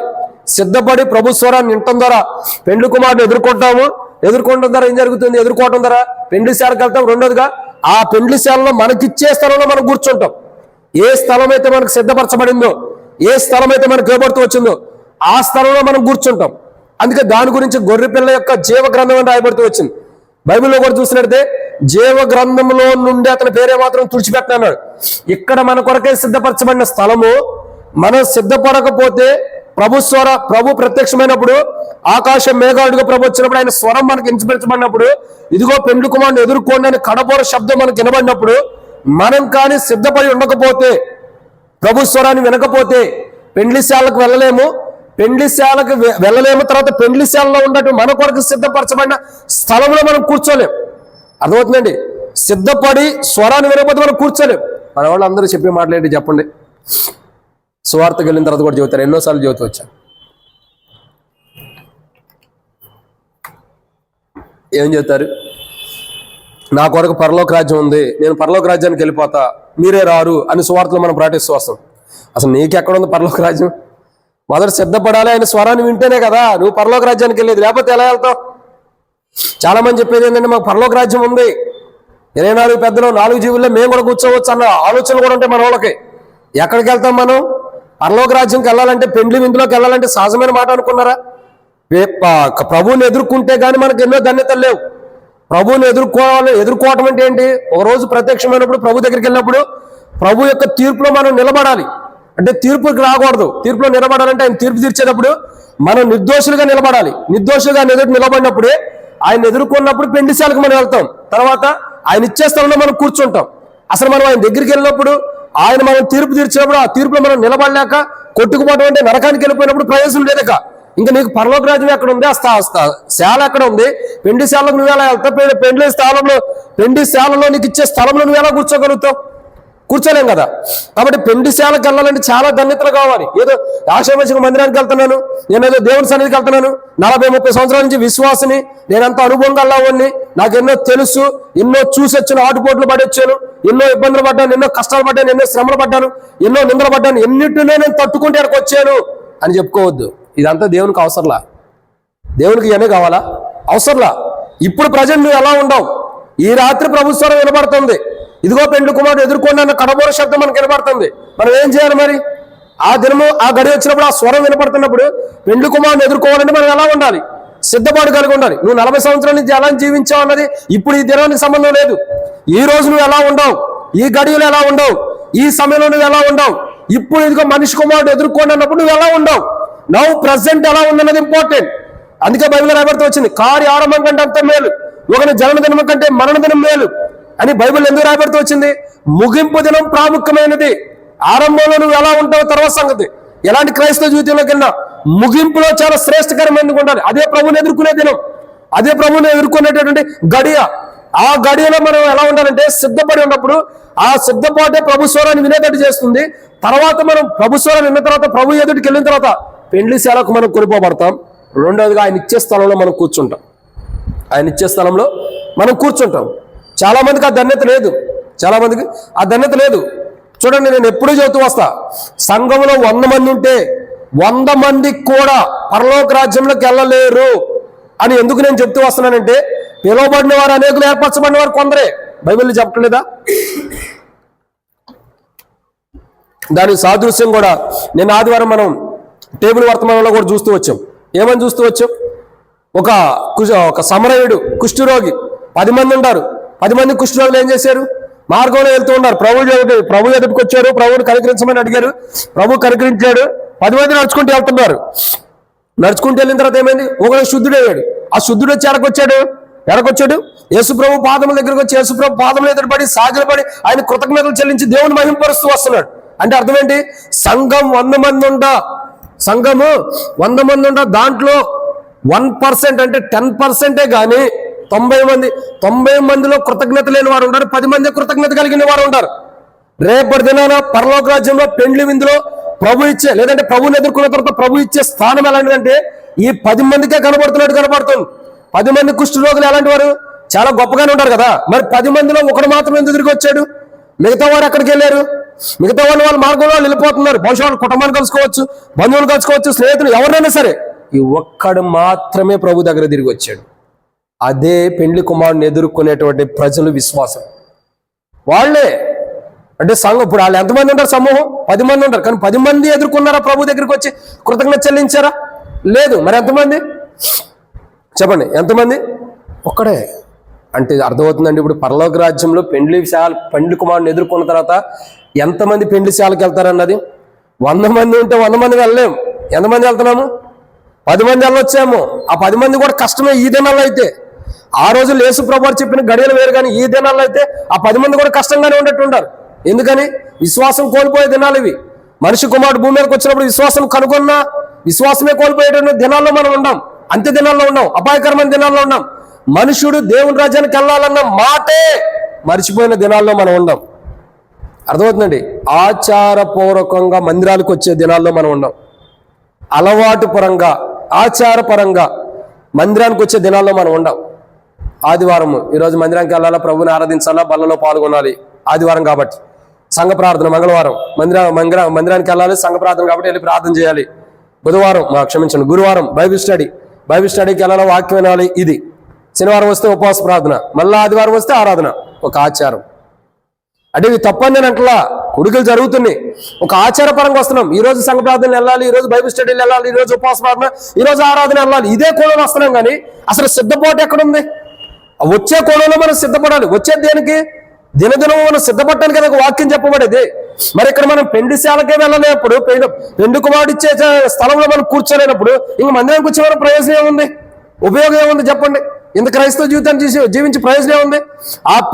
చూడండి, పెండ్లి కుమారుడిని ఎదుర్కొని ఆ యొక్క పెండ్లి కుమారుడిని ఎదుర్కొన్న తర్వాత జరిగే తీర్పులో నిలబడి పెండిశాలకు వెళ్ళే వాళ్ళు అతి తక్కువ మందే ఉన్నారు. అతి తక్కువ మంది మాత్రమే వెళ్తారు. అందరూ వెళ్ళలేరు. సంఘం అంతా కూడా వెళ్ళలేరు. ఆయా జనం నుంచి, ఆ ప్రజల నుంచి కొందరు మాత్రమే సమకూర్చబడి వెళ్తున్నారు. అయితే ఇక్కడ ఒక అంశం ఏంటంటే, మనం ఈ 90 మందిలో ఉన్నామా, ఈ 10 మందిలో 9 మందిలో ఉన్నామా, ఒక్కళ్ళలో ఉన్నామా పరీక్షించుకోవాలి. ఎక్కడ అసలు మన స్థితిగతి ఏంటి తెలుసా? మనం ఇంత జీవిస్తున్నాం, కానీ ఒకరోజు మనం శ్రేష్టకరమైన ప్రాంతానికి మనం వెళ్ళబోతున్నాం. ఎంతో గొప్ప ప్రాంతం. అది ఎలాంటిది? బాధలు లేవు, దుఃఖం లేదు, ఏడుపు లేదు, అసలు అనారోగ్యమే లేదు. మెయిన్ పడిపోతామా, కళ్ళు తిరిగితే, గ్యాస్ ట్రబులా, బీపీయా, షుగరా లేనే ప్రాంతం. శ్రేష్టకరమైన ప్రాంతానికి వెళ్తాం. అది మర్చిపోతున్నారు నేడు దినాల్లో విశ్వాసం. ఏమవుతున్నారు? ఒక శ్రేష్టకరమైన ప్రాంతానికి, పరలోక రాజ్యానికి, ప్రభు నివసించే స్థలానికి, ప్రభుని ఎదుర్కొన్న తర్వాత మనం ప్రవేశించే గొప్ప ప్రాంతంలోకి, గొప్ప ప్రదేశంలోకి దేవుని ప్రజలైన వారు వెళ్ళాలి అన్న ఆలోచన మర్చిపోతున్నారు. అందుకే ఏమవుతుంది తెలుసా? నిజంగా దేవుని రాజ్యానికి వెళ్ళాలన్న విషయం మర్చిపోయిన వారు ఎలా ఉంటారు తెలుసా? తన జీవితమే దేవునికి విరోధంగా ఉండేది. మాట బాగోదు, ప్రవర్తన బాగోదు, ఆలోచనలు బాగోవు, ఉద్దేశాలు బాగోవు, జీవించే జీవితం బాగోదు. ఉదయం లేచిన కానీ సాయంత్రం వరకు అబద్ధాలు, మోసము, పాపంతో కూడిన జీవితమే ఉండిద్ది. మార్పు చెందిన జీవితం ఉండదు. ఇటువంటి వారేంటి, అసలు దేవుని రాజ్యానికి వెళ్ళాలనుకున్నవారు భౌతికమైన వాటి మీద మనసు పెట్టరు. నేను ఎప్పుడు దేవుని రాజ్యానికి వెళ్ళాలని సిద్ధపాటే ఉండేది కానీ భౌతికమైన వాటి మీద మనసు ఉండదు. కానీ ఈ రోజుల్లో చాలా మంది మందిరానికి వచ్చేవాళ్ళు ఎప్పుడైపోయింది ఆరాధన, ఎప్పుడు ముగించబడింది, ఎప్పుడు దేవుని సన్నిధి నుంచి వెనక్కి వెళ్ళిపోతాం అంటే అనేక కోణాల్లో ఎదురు చూస్తున్నారు ప్రజలు. ప్రియులారా, ఒకటి గుర్తుపెట్టుకోండి, ఏ గడియ నేను పోయేటప్పుడు ప్రభు వచ్చేటప్పుడో తెలియదు, మీరు పోయేటప్పుడో ప్రభు వచ్చేటప్పుడో తెలియదు. కానీ ఒకటి ముట్టు వాస్తవం, మనమంటూ దేవుని రాజ్యానికి వెళ్ళాలి. అలా వెళ్ళాలంటే పెండ్లి కుమారుని ఎదుర్కోవాలి. పెండ్లి కుమారుని ఎదుర్కోవాలంటే ఆ దినము ప్రభువుకు కూడా తెలియదు. కాబట్టి ఆ దినము పెండ్లి కుమారుడు ఎదుర్కొన్న తర్వాత ఏం జరుగుతుంది, పెండ్లి శాలకు మనం వెళ్తాం. 2, ఆయన ఇచ్చే స్థలంలో మనం కూర్చుంటాం. అందుకంటాడు యోహాను సువార్త 14:2 ఏమంటాడు, నేను వెళ్ళి మీకు స్థలము సిద్ధపరిచిన వెళ్ళా, నేనుండే స్థలంలో మీరు ఉండగా మరలా వచ్చి మేము తీసుకెళ్తాను అన్నాడు. ఆ పెండ్లి శాలలో మనకిచ్చే స్థలాన్ని మనం పొందుకోవాలంటే ఈ భూమి మీద మనం సిద్ధపడి ఉండాలి. ఏం కలిగి ఉండాలా? సిద్ధపడి. ఎప్పుడైతే మనం సిద్ధపడి ఉండమో అప్పుడు పెండ్లి కుమారుడు మనకిచ్చే స్థలాన్ని మనం పోగొట్టుకుంటాం. దాని సూచన కూడా ప్రభు చెప్పాడు. ఒకటికి 5, ఒకటి 2, ఒకటి ఇచ్చాడు. 5 ఇచ్చినాడు 10 చేశాడు, 2 ఇచ్చినాడు 5 చేశాడు అనుకోండి. 1 ఇచ్చినాడు ఏం చేశాడు, దాచిపెట్టాడు. నీకు అనవసరం ఆయన తీసేసి ఇంకోటికి ఇచ్చి పడేశాడు. అంతే, ఎనఫ్, అక్కడితో ముగింపు అయిపోయింది. ఇక అడగడానికి లేదు. ప్రభు ఆ ఒకటిని మళ్ళీ చేసుకుంటానంటే అవకాశమే ఇవ్వాలా. ప్రభు ఇచ్చిన అవకాశాన్ని సద్వినియోగపరచుకోవాలి. మనకు ప్రభు ఇచ్చే స్థలం అన్నది ఒకటి ఉంది. ప్రభువుని ఎదుర్కోవటం ద్వారా పెండ్లి శాలలోకి వెళ్తున్నాం. తర్వాత ఆ పెండ్లి శాలలో మనం కూర్చోవడానికి ఒక స్థలం మనకు ఏర్పరుస్తున్నాడు. కూర్చోవడానికంటే మనకంటూ స్థలాన్ని ప్రవేశిస్తున్నాడు. దాన్ని మనం స్వాధీనపరచుకోవాలి, పోగొట్టుకోకూడదు. ఆ దినము ప్రభు పెండ్లి కుమారుని ఎదుర్కొన్న దినం ఎలాంటిదంటే, ఒకటి విందుశాలలోకి వెళ్తాం, 2 పెండ్లి కుమారుడు మన కొరకే ఇచ్చే స్థలాన్ని మనకి ఇచ్చే స్థలాన్ని మనం స్వాధీనపరచుకునేటటువంటి, లేదా మన కొరకే మనకి ఇచ్చే స్థలాన్ని, ఆ స్థలంలో మనం కూర్చునేటటువంటి స్థానం దినం అది. ఆ దినాన్ని మనం ఎలా ఉండాలి, అశ్రద్ధ కలిగి ఉండకూడదు. దాన్ని నష్టపోతాం మనం అశ్రద్ధ కలిగి ఉంటే. సరి చేసుకుని సిద్ధపడాలి. ఇది 2వ మాట. 3వ విషయాన్ని చూద్దానండి, సమయం అయిపోతుంది కాబట్టి నేను త్వరగా ముగిచ్చేస్తాను, నాకు కూడా సమయం లేదు. లూకాసు సువార్త 22వ అధ్యాయం, క్షమించండి, మత్తయి సువార్త, అన్ని లోకా వస్తున్నాయి. మత్తయి సువార్త 22వ అధ్యాయం, మత్తయి సువార్త 22వ అధ్యాయం 3వ మాటను మనం చూస్తున్నాం. మత్తయి సువార్త 22వ అధ్యాయం 11వ వచనం.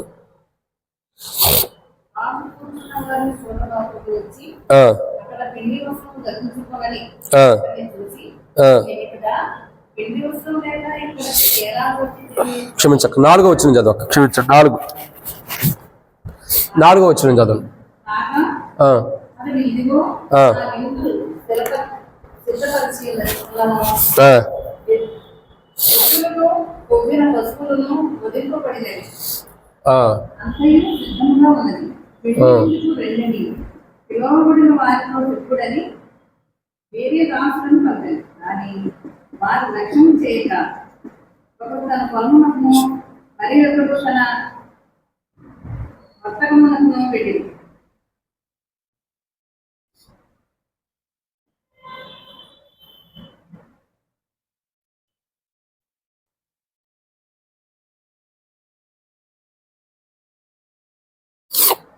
కాబట్టి ఇక్కడ మనం 3వ మాట చూసినట్టయితే, పెండ్లి కుమారుని ఎదుర్కొన్న తర్వాత ఏం జరుగుతుందంటే, మూడవదిగా మొట్టమొదటిగా పెండ్లి కుమారుని ఎదుర్కొనే దినం, ఆ రోజు ఏమో జరుగుతుంది, పెండ్లి కుమారుని ఎదుర్కోవడం ద్వారా మొదటిగా ఏం జరుగుతుందండి, పెండ్లి శాలకు వెళ్తాం.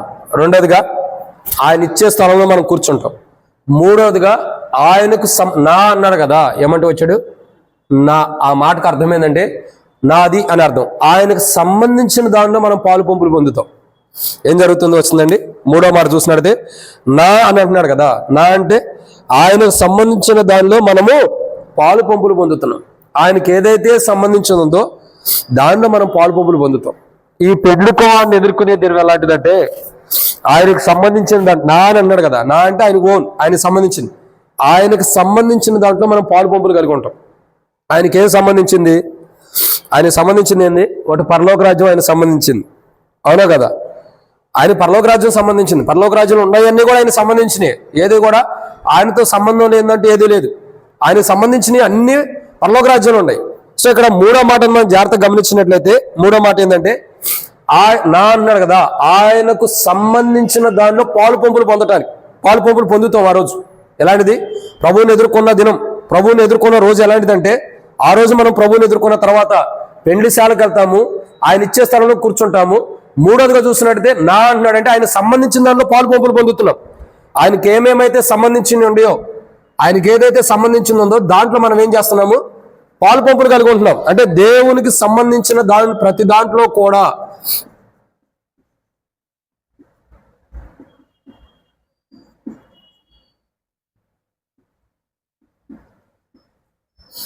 ఆయనకు సంబంధించిన ప్రతి దాంట్లో కూడా మనం ఏమవుతున్నాం, పరలోక రాజ్యం ఆయనకు సంబంధించింది కాబట్టి దాంట్లో మనము పాలు పంపులు కలిగి ఉండబోతున్నాం. నిజంగా వాస్తవానికి ఆయనకు సంబంధించిన దేంట్లో కూడా మనం పాలు పంపులు పొందడానికి అర్హత లేదు. దేంట్లో మనం పాలు పంపులు ఉంది, ఆయన సంబంధించిన దేహంలో పాల్గొనడానికి అర్హత ఉందా, ఆయన సంబంధించిన రక్తంలో పాల్గొనడానికి అర్హత ఉందా, ఆయన సంబంధించిన సంఘంలో పాలు పంపులు పొందడానికి అది అర్హత ఉందా, ఆయన సంబంధించిన ఆయన దేహంలో ఒక అవయవం ఉండడానికి అర్హత ఉందా, దేంట్లోనూ మనకు అర్హత లేదు. ఆయన దేహంలో, ఆయన సంఘంలో, ఇంకా ఆయన సంబంధించిన దేంట్లో కూడా మనకు అర్హత లేదు. అయినను ఎవరైతే ప్రభు నిమిత్తమే రక్షణ మార్మోస్ బాప్తిసం పొంది ఈ లోకాన్ని సంబంధించినవన్నీ కూడా విడిచిపెట్టుకుని సిద్ధపాటు కలిగి ఉంటారో వాళ్ళు ప్రభు స్వరాన్ని వింటారు. కాబట్టి ఈ లోకం నుండి వేరైనటువంటి ప్రతి క్రైస్తవుడు కూడా ఆయన వాడే కాబట్టి ఆయనకు సంబంధించిన దాంట్లో పాలు పంపులు పొందుతారు. ప్రతి క్రైస్తవుడు ఏమవుతాడు, ఆయనకు సంబంధించిన దాంట్లో ప్రతి దాంట్లో కూడా పాలు పంపులు ఉన్నాయి. మనకి ఆయన సింహాసనంలో పాలు పంపులు ఉన్నాయి, ఆయన రాజ్యంలో పాలు పంపులు ఉన్నాయి, ఆయన ఇచ్చే స్థలంలో పాలు పంపులు ఉన్నాయి, ఇంకా చాలా విషయాలు ఉన్నాయి మనకు. ఆయనతో పాలు పంపులు ఒకటి కాదు. బైబిల్ మొత్తం మనం తేటగా చూస్తే ఎన్ని లేవు చెప్పండి. ఈ లోకంలో మనకు నిత్యత్వం ఉంది, ఆయన సంబంధించింది కదా, అవునా కదా? నిత్యత్వం ఆయన సంబంధించిందే. మరి దాంట్లో మనం పాలు పంపులు లేవా? దేవుని రాజ్యంలో పాలు పంపులు లేవా? నిత్య జీవంలో పాలు పంపులు లేవా? దేవుని సింహాసనం అంటే కుమారుడికి ఇచ్చిన సింహాసనం మీద మనం పాలు పంపులు లేవా? ఎన్ని లేవు, చాలా ఉన్నాయి. మనకి ఎన్నో విషయాల్లో పాలు పంపులు ఉన్నాయి. ప్రభువుని ఎదుర్కొన్న వ్యక్తి తను దేవుని సంబంధించిన వాటిలో ఎన్నిట్లో పాలు పంపులు కలిగి ఉన్నాడు అన్నది ఒక రోజు కాలం తెలుసుకోబోతున్నాడు. ఆయన సింహాసనం మీద కూర్చుంటున్నాడు, అప్పుడు తెలుసుకుంటాడు, ప్రభా దీంట్లో ఉన్న పాలు పంపులు ఇచ్చావా? ఆయన రాజ్యంలో ప్రవేశిస్తున్నావు, ప్రభా దీంట్లో ఉన్న పాలు పంపులు ఇచ్చావా? ప్రభా ఇదిగో నిత్య జీవం నాకు ఇచ్చావు, దీంట్లో ఉన్న పాలు పంపులు ఇచ్చావు, నీలో ఉన్న నిత్య జీవంలో. అంటే ఒక్కొక్కటి మనం లెక్కించలేం. నిజంగా ఆ సమయంలో ప్రభు ఇచ్చే ప్రతిదీ ఆయనది అన్న దాంట్లో మనం పాలు పంపులు పొందుతున్నప్పుడు ఆ సంతోషం వర్ణనాతీతమైనది. ఆయన దేహంలో పాలు పంపులే లేని, ఆ పాలు పంపులే ఉండటానికి కూడా అర్హత లేని వారు, లేని జీవితాన్ని జీవించిన వారు.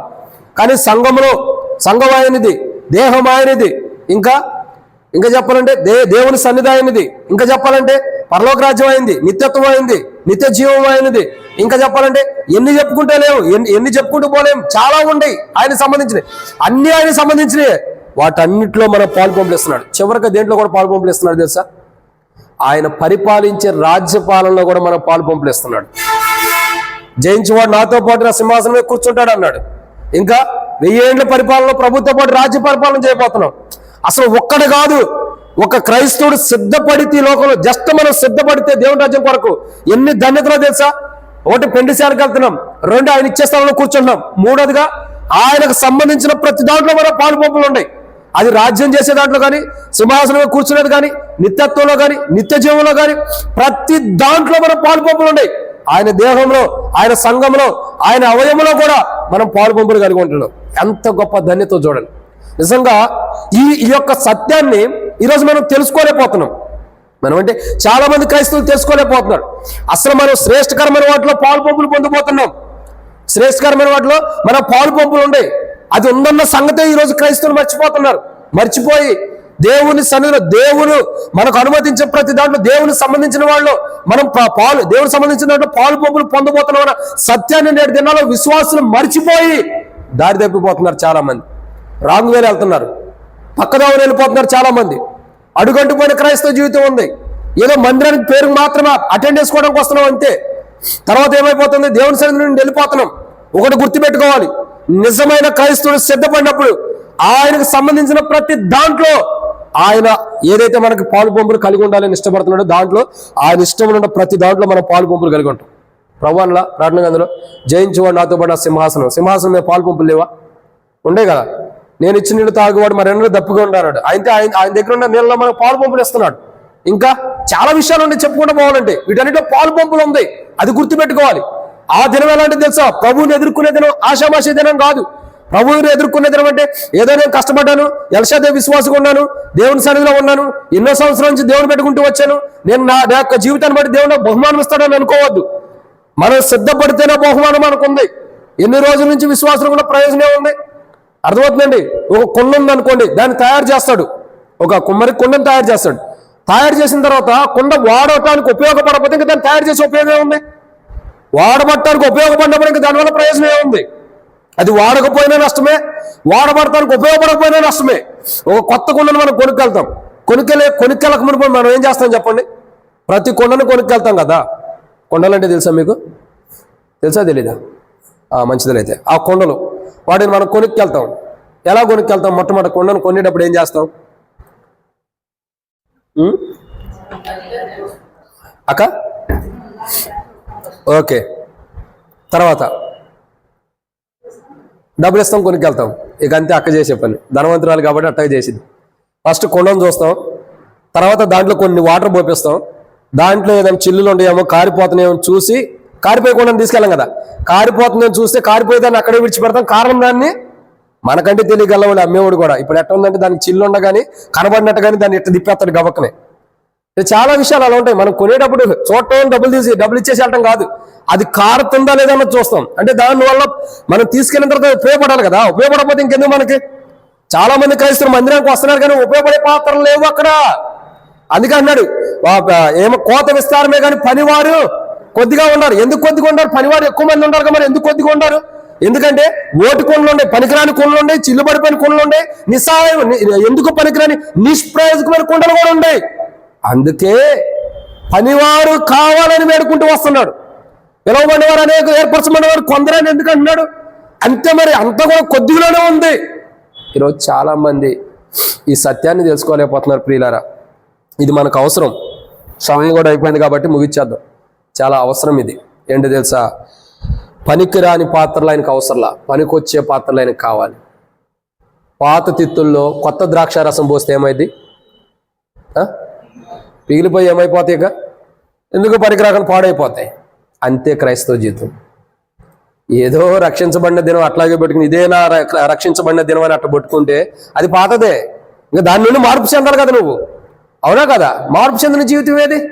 లేనప్పుడు ఇంకా ప్రభువుని ఎలా ఎదుర్కోగలుగుతావు? అది శ్రేష్టకరమైన దినం. అది ప్రభువుని ఎదుర్కొనే దినం అంటే ఆషామాషి దినం కాదు. ఏదో మన పిల్లలకు పెళ్లి చేసినటువంటి రోజు కాదు. ఈ రోజు నా పెళ్లి రోజు అని కుడికి పెట్టుకునే దినం కాదు. అది గొప్ప దినం, అది ఒక అద్భుతమైన దినం. అది ప్రపంచంలో చనిపోయిన వారు ప్రభు ద్వారా రక్షణ మార్మోస్ బాప్తిసం పొందిన ప్రతి క్రైస్తవుడు, ఈ లోకంలో దేవుని బిడ్డలుగా చేయబడిన సజీవులు ఉన్నవారు అందరూ ఏకంగా దేవుని యొక్క మహిమ చేత మహిమ గల శరీరంతో లేపబడే దినం అది. ఒక క్రైస్తవుడు మహిమ గల శరీరంతో లేపబడుతున్న దినం అది. క్షణంలోనే మార్పు చెందుతున్న దినం అది. రూపాంతరం పొందుతున్న దినం అది. ఈ లోకయాత్రలో ఆయాసంతో, దుఃఖంతో, బాధతో కూడిన దినాన్ని విడిచిపెట్టి ఎత్తబడేటటువంటి సుఖశాంతులతో సంతోషంగా ఉండే ప్రాంతానికి వెళ్ళే దినం అది. అది ఓరకనే కనబడుతున్న దినం అనుకోవద్దు. బైబిల్ రాయబడిందిలే ఏదో అనుకోవద్దు. అది మామూలు రోజు కాదండి. పెళ్లి కుమారుని ఎదుర్కొనే దినం అంటే మామూలు కాదు. చాలా సంతోషకరమైన దినం అది. ఆ రోజు ఎదుర్కొన్న తర్వాత ఏం జరుగుతుందో చూడండి. సిద్ధపడిన వారు పెళ్లి కుమారుని ఎదుర్కొన్నారు. ఎదుర్కొన్న తర్వాత ఏం జరుగుతుంది? పెళ్లి శాలకు వెళ్తాం, ఆయన ఇచ్చే స్థలంలో కూర్చుంటాం. మూడోదిగా ఆయనకు సంబంధించిన ప్రతి దాంట్లో నీకు పాలు పంపులు ఉన్నాయి. నువ్వు సిద్ధపడ్డావు కాబట్టి. ఏవైనా నేను సిద్ధపడితే పాలు పంపులు ఉంటాయి. ఈరోజు మనం ఏం ప్రార్థన చేసుకోవాలి తెలుసా? ప్రభా, నన్ను పరిపూర్ణంగా నీ రాజ్యం కొరకు సిద్ధపరచు, నీ రాజ్యంలో నేను ప్రవేశించడానికి, నీ రాజ్యంలోకి నేను రావడం కొరకు నన్ను సిద్ధపరచు ప్రభా అని మనం ఏం చేయాలా? సిద్ధపాటు కొరకు ప్రార్థన చేసుకోవాలి. ఆ దినము చాలా సంతోషకరమైనది సిద్ధపడిన వారికి. తెలుసా? చాలా సంతోషకరమైనది సిద్ధపడిన వారికి. సిద్ధపడిన వారికి ఎటు బాధగానే ఉండదులేండి, సిద్ధపడిన వారికి సంతోషకరమైనది. కాబట్టి దేవుని యొక్క వాక్యం చూసినట్టు ఎన్నో మాట ఇది? మూడోదిగా మనం చూస్తున్నాం పెండ్లి కుమారుని ఎదుర్కొనే దినం. ఆ దినం ఎలాంటిది? మూడోదిగా ఆ దినం సిద్ధపడినటువంటి దినం. ఆ దినము ఎదుర్కోవటం ద్వారా ఏం జరుగుతుంది? దినం ఎలాంటిది కదా. ఆ దినం ఎదుర్కోవటం ద్వారా ఏం జరుగుతుందంటే, సిద్ధపడి ఆయన ఎదుర్కోవటం ద్వారా ఒకటి పెండ్లి శాలలోకి వెళ్తున్నాం, రెండు ఆయన ఇచ్చే స్థలంలో కూర్చుంటాం, మూడు ఆయనకు సంబంధించిన ప్రతి దాంట్లో నీకు పాలు పంపులు ఉంది. ఎవరైనా వచ్చి నీకు అర్హత లేదంటానికి లేదు. అక్కడ నువ్వు యోగ్యురాలు కాదంటానికి లేదు. ఇక్కడ మనకు అన్ని కండిషన్స్ ఉంటాయి. నువ్వు యోగ్యుడి కాదు, నీకు అర్హత లేదు, అర్హత ఉంది, ఇవన్నీ కండిషన్స్ ఎక్కడ అప్లై అవుతాయి? అక్కడ ఆయన ఒక్కసారి ఒకసారి లోపలికి వెళ్ళడానికి అర్హత ఇచ్చానండి పెండ్లి శాలలోకి, నీకు అర్హత వచ్చేసినట్టే. ఎవరిని ఎగిరించి దొంగలించడానికి లేదు. ఎవరో కొన్ని ఎగిరించి తీసేయడానికి లేదు. ఎందుకంటే నీకు ఆయన ఇచ్చిన ధన్యత అది. ఆయన ఇవ్వక తీసేయగలిగిన వాడు ఎవరు లేరు. ఆయన మీదుగా తెరగలిగిన వాడు, ఆయన తెరవగా మీగలిగిన వాడు అంటే ఎవరో లేరు. ఇక్కడ కండిషన్స్ ఉన్నాయి. నువ్వు ఎలా ఉండాలి, ఇలా ఉండాలి, ఎట్లా ఉంటే కరెక్ట్, ఎట్లా ఉండకపోతే కరెక్ట్. ఈ కండిషన్స్ అన్ని ఎక్కడ ఉండే? అక్కడ లేవు. ఆ రాజ్యంలో లేవు. ఆ రాజ్యంలో ఆయన నువ్వు పెళ్లిశాలకు నిన్ను పొమ్మన్నాడంటే వెళ్ళాల్సిందే. నేను పౌరు ప్రభు అనుకోవటం లేదు. ఎవరైనా వచ్చి ఆయనకి ఎట్టెత్తాం ఆమెకి ఎట్టెత్తాం అని అంటానికి కూడా లేదు. ఇక్కడ ఆల్రెడీ సాగులు పెట్టుకుంటున్నాం, వాళ్ళ మీద వీళ్ళ మీద మనం గుద్దుకుంటున్నాం, గుంజులు ఆడుకుంటున్నాము, వాళ్ళ మీద వీళ్ళ మీద కోపాలు ద్వేషాలు అసూలు కలిగి ఉన్నాం. ఇంకా ఆడకెళ్ళిన తర్వాత కూడా అంటావా? అంటానికి అర్హత లేదు. నీ స్టోరీ తర్వాత ఉంది, నువ్వు పక్కన నుంచో అంటాడు ప్రభు. ఆమెది అయింది, ఆయనది అయిపోయింది, వెళ్ళిపోతున్నారు. ఆ సంగతి నీకు అనవసరం. నువ్వు ఉండు, నువ్వు లెక్కలో ఉండవు. నీ తర్వాత నీది అయితే అప్పుడు నువ్వు వెళ్తే వెళ్ళి, లేకపోతే నీ ఇష్టమే కాదు. నేను చెప్పే ప్రాంతం నువ్వు వెళ్ళాల్సిందే. జాగ్రత్త, ఎవరు అడ్డగిస్తానికి లేదు. ఆ పెళ్లి కుమార్ని ఎదుర్కొనే దినం పెళ్లిశాలకు వెళ్ళాలా. పెళ్లి కుమార్ని ఎదుర్కొనే దినంలో ఎదుర్కొన్న తర్వాత పెళ్లిశాలకు వెళ్తాం. పెళ్లి కుమార్ని ఎదుర్కోవడం తర్వాత ఆయన ఇచ్చే స్థలంలో కూర్చున్న పెళ్లి కుమార్ని ఎదుర్కోవడం తర్వాత ఆయనకు సంబంధించిన ప్రతి దాంట్లో, కుమారుడికి సంబంధించిన ప్రతి దాంట్లో కూడా పాలు పంపులు కలిగి ఉంటున్నాం. ఇది మూడో మాట. ఇక నాలుగో విషయాన్ని చూద్దానండి. మత్తయి సువార్త 22వ అధ్యాయం. మత్తయి సువార్త 22వ అధ్యాయం 4వ మాట. మత్తయి సువార్త 22వ అధ్యాయం 4వ వచనం.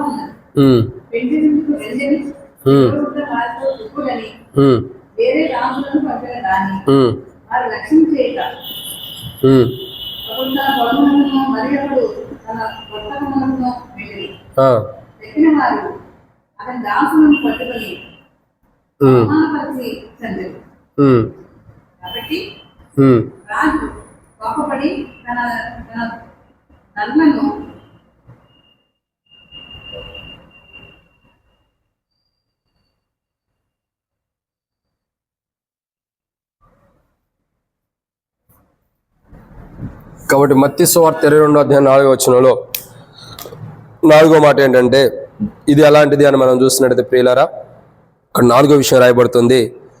కాగా అతడు ఇదిగో నా విందు సిద్ధపరిచి ఉన్నాను. కాబట్టి శ్రేష్టకరమైన విందు. ఇక 4వ మాట ఏంటంటే, పెండ్లి కుమారుని ఎదుర్కొన్నప్పుడు ఎవరైతే సిద్ధపడతారో ఆయన స్వరాన్ని విని మరి సిద్ధపడినటువంటి వారు పెండ్లి కుమారుని ఎదుర్కొన్న తర్వాత జరిగేది ఏంటంటే, మన కొరకు అంటే ఎదుర్కొన్న వారి కొరకు సిద్ధపరిచిన దాన్ని స్వతంత్రించుకుంటున్నారంట. ఏం చేస్తున్నారు? ఎవరైతే ప్రభుని ఎదుర్కొంటారో వాళ్ళ కొరకు ఏం సిద్ధపరిచాడో దాన్ని స్వతంత్రించుకుంటారు. ఇక్కడ పెండ్లి విందు ఉంది, దాన్ని స్వతంత్రించుకుంటారు. అంటే ప్రతి ఒక్కరు ఒక్కొక్క దాన్ని, ఏదైతే పెండ్లి విందనే కాదు, పెండ్లి కుమారుని ఎదుర్కోవటం ద్వారా జరిగే 4వ కోణం ఏంటంటే, ఎదుర్కొన్న వారి కొరకు ఏవి సిద్ధపరిచాడో వాటిని స్వతంత్రించుకుంటారు. ఏమవుతుందండి? ఏవి సిద్ధపరిచాడో వాటిని స్వతంత్రించుకుంటారు. మన కొరకు ఏమి సిద్ధపరిచాడు అన్నది ఆయనకి తెలుసు. అంటే మన జీవితం ఎలా ఉందో బైబిల్ ఉంది కదా, ఏవి విత్తుతారో తెలుసా లేదా వాక్యం? ఏం తెలుసా అక్క? ఏం విత్తుతామో అదే పంట కోస్తాం, అంతే కదన్నా? ఏం విత్తుతామో అదే కోస్తాం. సో ఏం విత్తేవో ఆ పంట గురించినటువంటి బహుమానం నీకు ఇవ్వబోతున్నాడు. కాబట్టి ఎవరికి ఇస్తున్నాడు ఆ బహుమానము? అంటే పాపంతో కూడిన జీవితం ఉంటే దాని బహుమానం కూడా ఉందండి. ఇక్కడైతే ప్రభువుని ఎదుర్కోవడం కొరకు ఎవరైతే సిద్ధపడతారో, ఎవరైతే సిద్ధపడ్డారో వారి కొరకు ప్రభువు సిద్ధపరిచిన వాటిని వారు ఏం చేస్తారు? స్వతంత్రించుకుంటారు. పెండ్లి కుమారుని ఎదుర్కొన్నటువంటి ప్రజలు, పెండ్లి కుమారుని ఎదుర్కొన్నటువంటి క్రైస్తవులు, పెండ్లి కుమారుడు స్వరం విని సిద్ధపడి పెండ్లి కుమారుని ఎదుర్కొన్నటువంటి ప్రతి క్రైస్తవుడు కూడా ఆ క్రైస్తవుడు కొరకు పెండ్లి కుమారుడు ఏది సిద్ధపరిచాడో దాన్ని స్వతంత్రించుకుంటాడు. తన కొరకు ఏం సిద్ధపరిచాడో, తన కొరకు ఏ మేలు దాచి ఉంచాడో, ఏ బహుమానాలు దాచి ఉంచాడో, ఏ ఆశీర్వాదాలు దాచి ఉంచాడో వాటిని ఏం చేస్తాడు? తన కొరకు సిద్ధపరిచిన ప్రతి దానిని కూడా ఏం చేస్తారు? స్వతంత్రించుకుంటారు కంపల్సరీ. ఏమవుతుందండి? స్వతంత్రించుకుంటారు కంపల్సరీ. అంటే మన కొరకు ఏదైతే సిద్ధపరిచాడో దాన్ని మనం స్వతంత్రించుకుంటాం. అయితే పెండ్లి కుమారుడు మన కొరకే సిద్ధపరిచిన వాటిని మనం స్వతంత్రించుకోవాలంటే మనం ఏం చేయాలా చెప్పండి? ఏం చేయాలా? సిద్ధపడి ఉండాలి. సిద్ధపడితే ఆయన స్వరాన్ని వింటాం, అప్పుడు పెండ్లి కుమారుని ఎదుర్కోగలుగుతాం. కాబట్టి పెండ్లి కుమారుని కలుసుకోగలుగుతాం. కాబట్టి తర్వాత పెండ్లి శాలకు వెళ్తాము, ఆయన ఇచ్చే స్థలంలో కూర్చుంటాము, ఆయన సంబంధించిన వాటిలో పాలు పంపులు పొందుతాం. ఆయన మన కొరకే సిద్ధపరిచిన ప్రతి దానిని కూడా మనం ఏం చేస్తాం? స్వతంత్రించుకుంటాం. ఏది మన కొరకు సిద్ధపరిచాడు, ఏది మనకి ఇవ్వాలని ఇష్టపడుతున్నాడు, ఏ బహుమానం, ఏ ఆశీర్వాదం, ఏ దీవెనలు అయితే పరలోక రాజ్యంలో మన కొరకే సిద్ధపరిచాడు దాన్ని మనం కంపల్సరీ స్వతంత్రించుకుంటాం. మన కొరకు సిద్ధపరిచిన దాన్ని మనం స్వతంత్రించుకునే ధన్యత ఒక రోజు రాబోతుంది. అదే పెళ్లి కుమారుని ఎదుర్కొన్న దినము. ఆ దినము తర్వాత మనకు వచ్చేది ఏంటి? మన కొరకే సిద్ధపరిచిన వాటిని మనం స్వతంత్రించుకుంటాం. అయితే చాలామంది క్రైస్తవులు ఎలా ఉండారంటే తన కొరకు సిద్ధపరిచిన వాటిని పోగొట్టుకునే వాళ్ళు కూడా ఉండారు. ఎవరుండారు? తమ కొరకు సిద్ధపరిచిన వాటిని కూడా పోగొట్టుకునే వాళ్ళు కూడా ఉండారు. లేరని చెప్పడం లేదు. ఎందుకు లేరు? చాలా మంది తమ కొరకు ఏదైతే సిద్ధపరిచాడో వాటిని పోగొట్టుకునే వాళ్ళు చాలా మంది ఉంటారు. చాలా మంది యొక్క జీవితాలు ఉన్నాయి, లేవా? చాలా మంది మనం బైబిల్లో కూడా చూస్తూ వస్తాం. గెహాజీ ఉన్నాడు. గెహాజీకి ఇచ్చిన ధన్యత ఏంటి? గెహాజీ కొరకు దేవుడు సిద్ధపాటు ఏంటి? ఎలీషా కింద ఎలీషా కింద ఎలా ఉండాలి?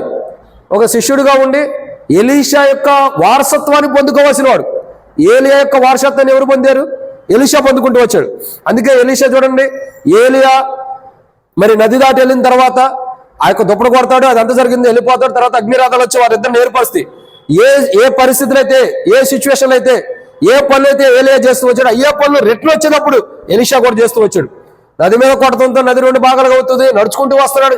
ఇవన్నీ జరుగుతూ వస్తున్నాయి. అంటే తనకు సంబంధించిన వాటి అన్నింటిలో కూడా ఏలియాకు సంబంధించిన దాంట్లో ఎలీషా కొరకు సిద్ధపరిచిన వాటిని ఏలియా కొరకు ఏముంది అవన్నీ కూడా దేవుడు ఎలీషా కొరకు సిద్ధపరిచాడు కాబట్టి వాటిని స్వతంత్రించుకున్నాడు. ఎలీషా తదనంతరం ఎవరు వాటిని స్వతంత్రించుకోవాలా? గెహాజీ. ఇప్పుడు మరి అన్నగారు ఏం చేస్తున్నాడు? ఈ లోక వైభవాల మీద మనసుబడి, ఈ లోక వాటి మీద మనసుబడి, ధనము, ఆస్తి, ఐశ్వర్యం మీద, ఆ డబ్బు మీద, ఆ వస్త్రాల మీద మనసుబడి ఏం చేశాడు? పోగొట్టుకున్నాడు. జస్ట్ అంతే. ఒక ఆశ పడటమే. ఆశ రాకపోతే తన జీవితం ఎంతో బాగుండేది. ఆశ పట్టడం ద్వారా ఏమైంది? అన్నిటిని పోగొట్టుకున్నాడు. సో ఇక్కడ 4వ మాట ఏంటంటే తన కొరకు సిద్ధపరిచిన ప్రవక్త అనే ధన్యతను తను పోగొట్టుకుంటూ వచ్చాడు. బహుశా దేవుడు ఇవ్వటానికి తన శిష్యుడిగా పెట్టుండొచ్చు ఎలీషా దగ్గర. కానీ గెహాజీ ఆ ధన్యతను పోగొట్టుకుని ఇంకా గెహాజీకి దేవుడు ఇచ్చిన ఆశీర్వాదం ఏంటి తెలుసా? తన కొరకు సిద్ధపరిచిన ఆశీర్వాదం ఏంటి? ఎలీషా ఏం చేశాడు? ఎలీషా చెప్పిన మాట నెరవేర్చబడుతుంది. ఎలీషా దీవించిన తర్వాత రోగాలు పోతున్నాయి, అన్నీ పోతున్నాయి. ఆ ధన్యత గెహాజీ కూడా వచ్చేదే కదా. చేతులారా పోగొట్టుకున్నాడు. తద్వారా ఏమైంది? కుష్ఠరోగం వచ్చింది. ఓ రోజు అంతే. దేవుడిచ్చినటువంటి ధన్యత, పెండ్లి కుమారుని సరైన విధానంలో మనం ఎదుర్కోకపోతే మనకిచ్చినటువంటి స్థలాన్ని మనం పోగొట్టుకున్నాం కాబట్టి నష్టపోతాం. బలహీనతలు అంటే మనం అగ్ని ఆరదు పురుగు చావుని ప్రాంతంలో కాలిపోవడం తప్ప ఉపయోగం లేదు. ప్రియులారా, పెండ్లి కుమారుని ఎదుర్కొన్న తర్వాత ఎదుర్కోవాలంటే ఏం కావాలా? సిద్ధపడి ఉంటే ప్రభు స్వరాన్ని విన్న తర్వాత పెండ్లి కుమారుని ఎదుర్కొంటాం. సిద్ధపడి ఎదుర్కొన్న తర్వాత ఏం జరుగుతుంది? పెండ్లిశాలకు వెళ్తాం. మొదటిగా పెండ్లిశాలకు వెళ్తాం. 2 పెండ్లి కుమారుడు ఇచ్చే స్థలంలో మనం కూర్చుంటాం, మన కొరకు ఇచ్చిన స్థలం. 3 ఆయన సంబంధించిన ప్రతి దాంట్లో మనం పాలుపంపులు కలిగి ఉంటాం. 4 మన కొరకు అంటే ఎదుర్కొన్న వారి కొరకు ఏవి సిద్ధపరిచాడో దాన్ని స్వతంత్రించుకుంటారు. మనం నిజంగా ప్రభుని ఎదుర్కోవడానికి సిద్ధపడి ఉంటే మన కొరకు ఏవైతే సిద్ధపరిచి ఉండాడో వాటిని మనం స్వతంత్రించుకుంటాం. ఖచ్చితంగా వాటిని స్వతంత్రించుకుంటాం, వాటిని పోగొట్టుకోలేము. ఇది ఎన్నో మాట? 4. పెండ్లి కుమారుని ఎదుర్కొన్న దినము. ఆ తర్వాత మనకు జరిగేది ఏంటంటే మన కొరకు పెండ్లి కుమారుడు ఏవైతే సిద్ధపరిచాడో, తన తండ్రి ఏవైతే సిద్ధపరిచాడో వాటిని మనం స్వతంత్రించుకుంటాం. అయితే స్వతంత్రించుకోకుండా సాతాను అడ్డగిస్తాడు. బహుశా అట్లా అడ్డగిస్తూ ఉంటే సరి చేసుకోండి. ఏదైనా సాతాను క్రియలు ఇంకా కూడిపోయి ఉంటే, ఇస్కరియోతు యోధలాగా నష్టపోయి ఉంటే సరి చేసుకుందాం. ఇది 4వ మాట. 5వ విషయాన్ని చూద్దారండి. 5వ మాటను మనం చూసినట్లయితే మత్తయి సువార్త 22వ అధ్యాయం 9వ వచనం. మత్తయి సువార్త 22వ అధ్యాయం 9వ వచనం.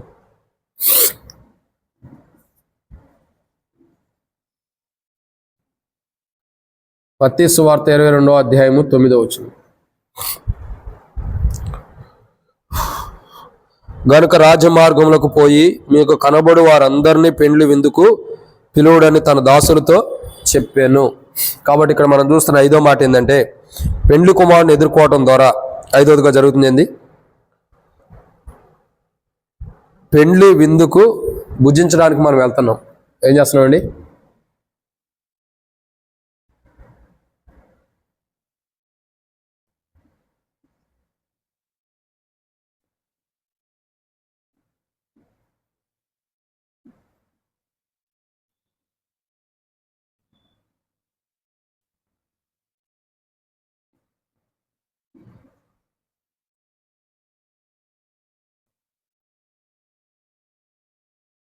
సో ఇక్కడ మనం 5వ మాటను చూసినట్టయితే పెండ్లి కుమారుని ఎదుర్కోమన్నారు. ఎదుర్కొన్న తర్వాత ఏం జరుగుతుంది? 1 పెండ్లిశాలకు వెళ్తాము. 2 ఆయన ఇచ్చే స్థలంలో కూర్చుంటాం. 3, ఆయనకు సంబంధించిన దానిలో పాలు పంపులు పొందుతాం. 4, అంటే ఎదుర్కొన్న వారి కొరకు సిద్ధపరిచిన ప్రతి దానిని కూడా మనము, ఆయన సంబంధించిన ప్రతి దాన్ని కూడా ఆయన ఏదైతే మనం సిద్ధపరిచారో దాన్ని స్వతంత్రించుకుంటాం. 5వది చూసినట్టయితే మన కొరకు చేయబడిన విందును మనం భుజిస్తాం. ఎందుకు వెళ్తున్నాం? పెండ్లి కుమారుని ఎదుర్కొన్న తర్వాత ఏం జరుగుతుందంటే మన కొరకు ఏదైతే విందు సిద్ధపరచబడిందో ఆ విందును భుజించడానికి మనం వెళ్తున్నాం. ఎక్కడికి? విందును భుజించడానికి. అంటే ఇక్కడ 5వదిగా పెండ్లి కుమారుని ఎదుర్కోవడం ద్వారా జరిగేది ఏంటంటే 5వ మాట, పెండ్లి విందు ఏదైతే మన కొరకు సిద్ధపరచబడిందో ఆ విందును మనం భుజించడానికి వెళ్తున్నాం. పెండ్లి విందును భుజించడానికి. ఆ విందు ఎలా ఉంటుందంటే మధురమైనది. ఆ విందు దేనితో సిద్ధపరచబడింది తెలుసా? ప్రభు యొక్క ప్రేమతో సిద్ధపరచబడింది. అందుకే దాని గురించి జుంటిదైన తారల కంటే మధురమైన ప్రేమ అంట. ఈ లోకంలో జుంటిదేన మామూలు తేనే మనకు మధురమైంది అనుకుంటాం. జుంటి తేనె అన్నది ఇంకా చాలా శ్రేష్టకరమైంది. అది చాలా అమోఘముగా రీతిలో ఉంటుంది అంటే నేను తినలేదు కానీ ఎప్పుడు చెబుతూ వచ్చాను. దానికంటే కూడా శ్రేష్టకరమైందంట. ఏంటది? ప్రేమ. దేవుని ప్రేమతో నింపబడింది ఆ విందు. ఆ విందు దేవుని యొక్క ప్రేమతో నింపబడింది. ఆ విందును భుజిస్తూ దేవుని యొక్క ప్రేమతో నింపబడిన ఆ విందును మనం భుజిస్తూ వస్తుంటే ఎంతో సంతోషం, వెలకట్టలేనంత వర్ణనాతీతమైన సంతోషం. ప్రియులారా, ఇక్కడ 5వ మాట ఏంటంటే పెండ్లి కుమారుని ఎదుర్కొనే దినం మనం ఎలా ఉండాలా? సిద్ధపడి ఉండాలి. ఎదుర్కొన్న తర్వాత ఏం జరుగుతుంది? 5వదిగా ఎవరైతే ఎదుర్కొంటారో వారి కొరకు సిద్ధపరిచబడినటువంటి విందులోకి వారు ప్రవేశిస్తారు. ఎందుకు? భుజించడానికి.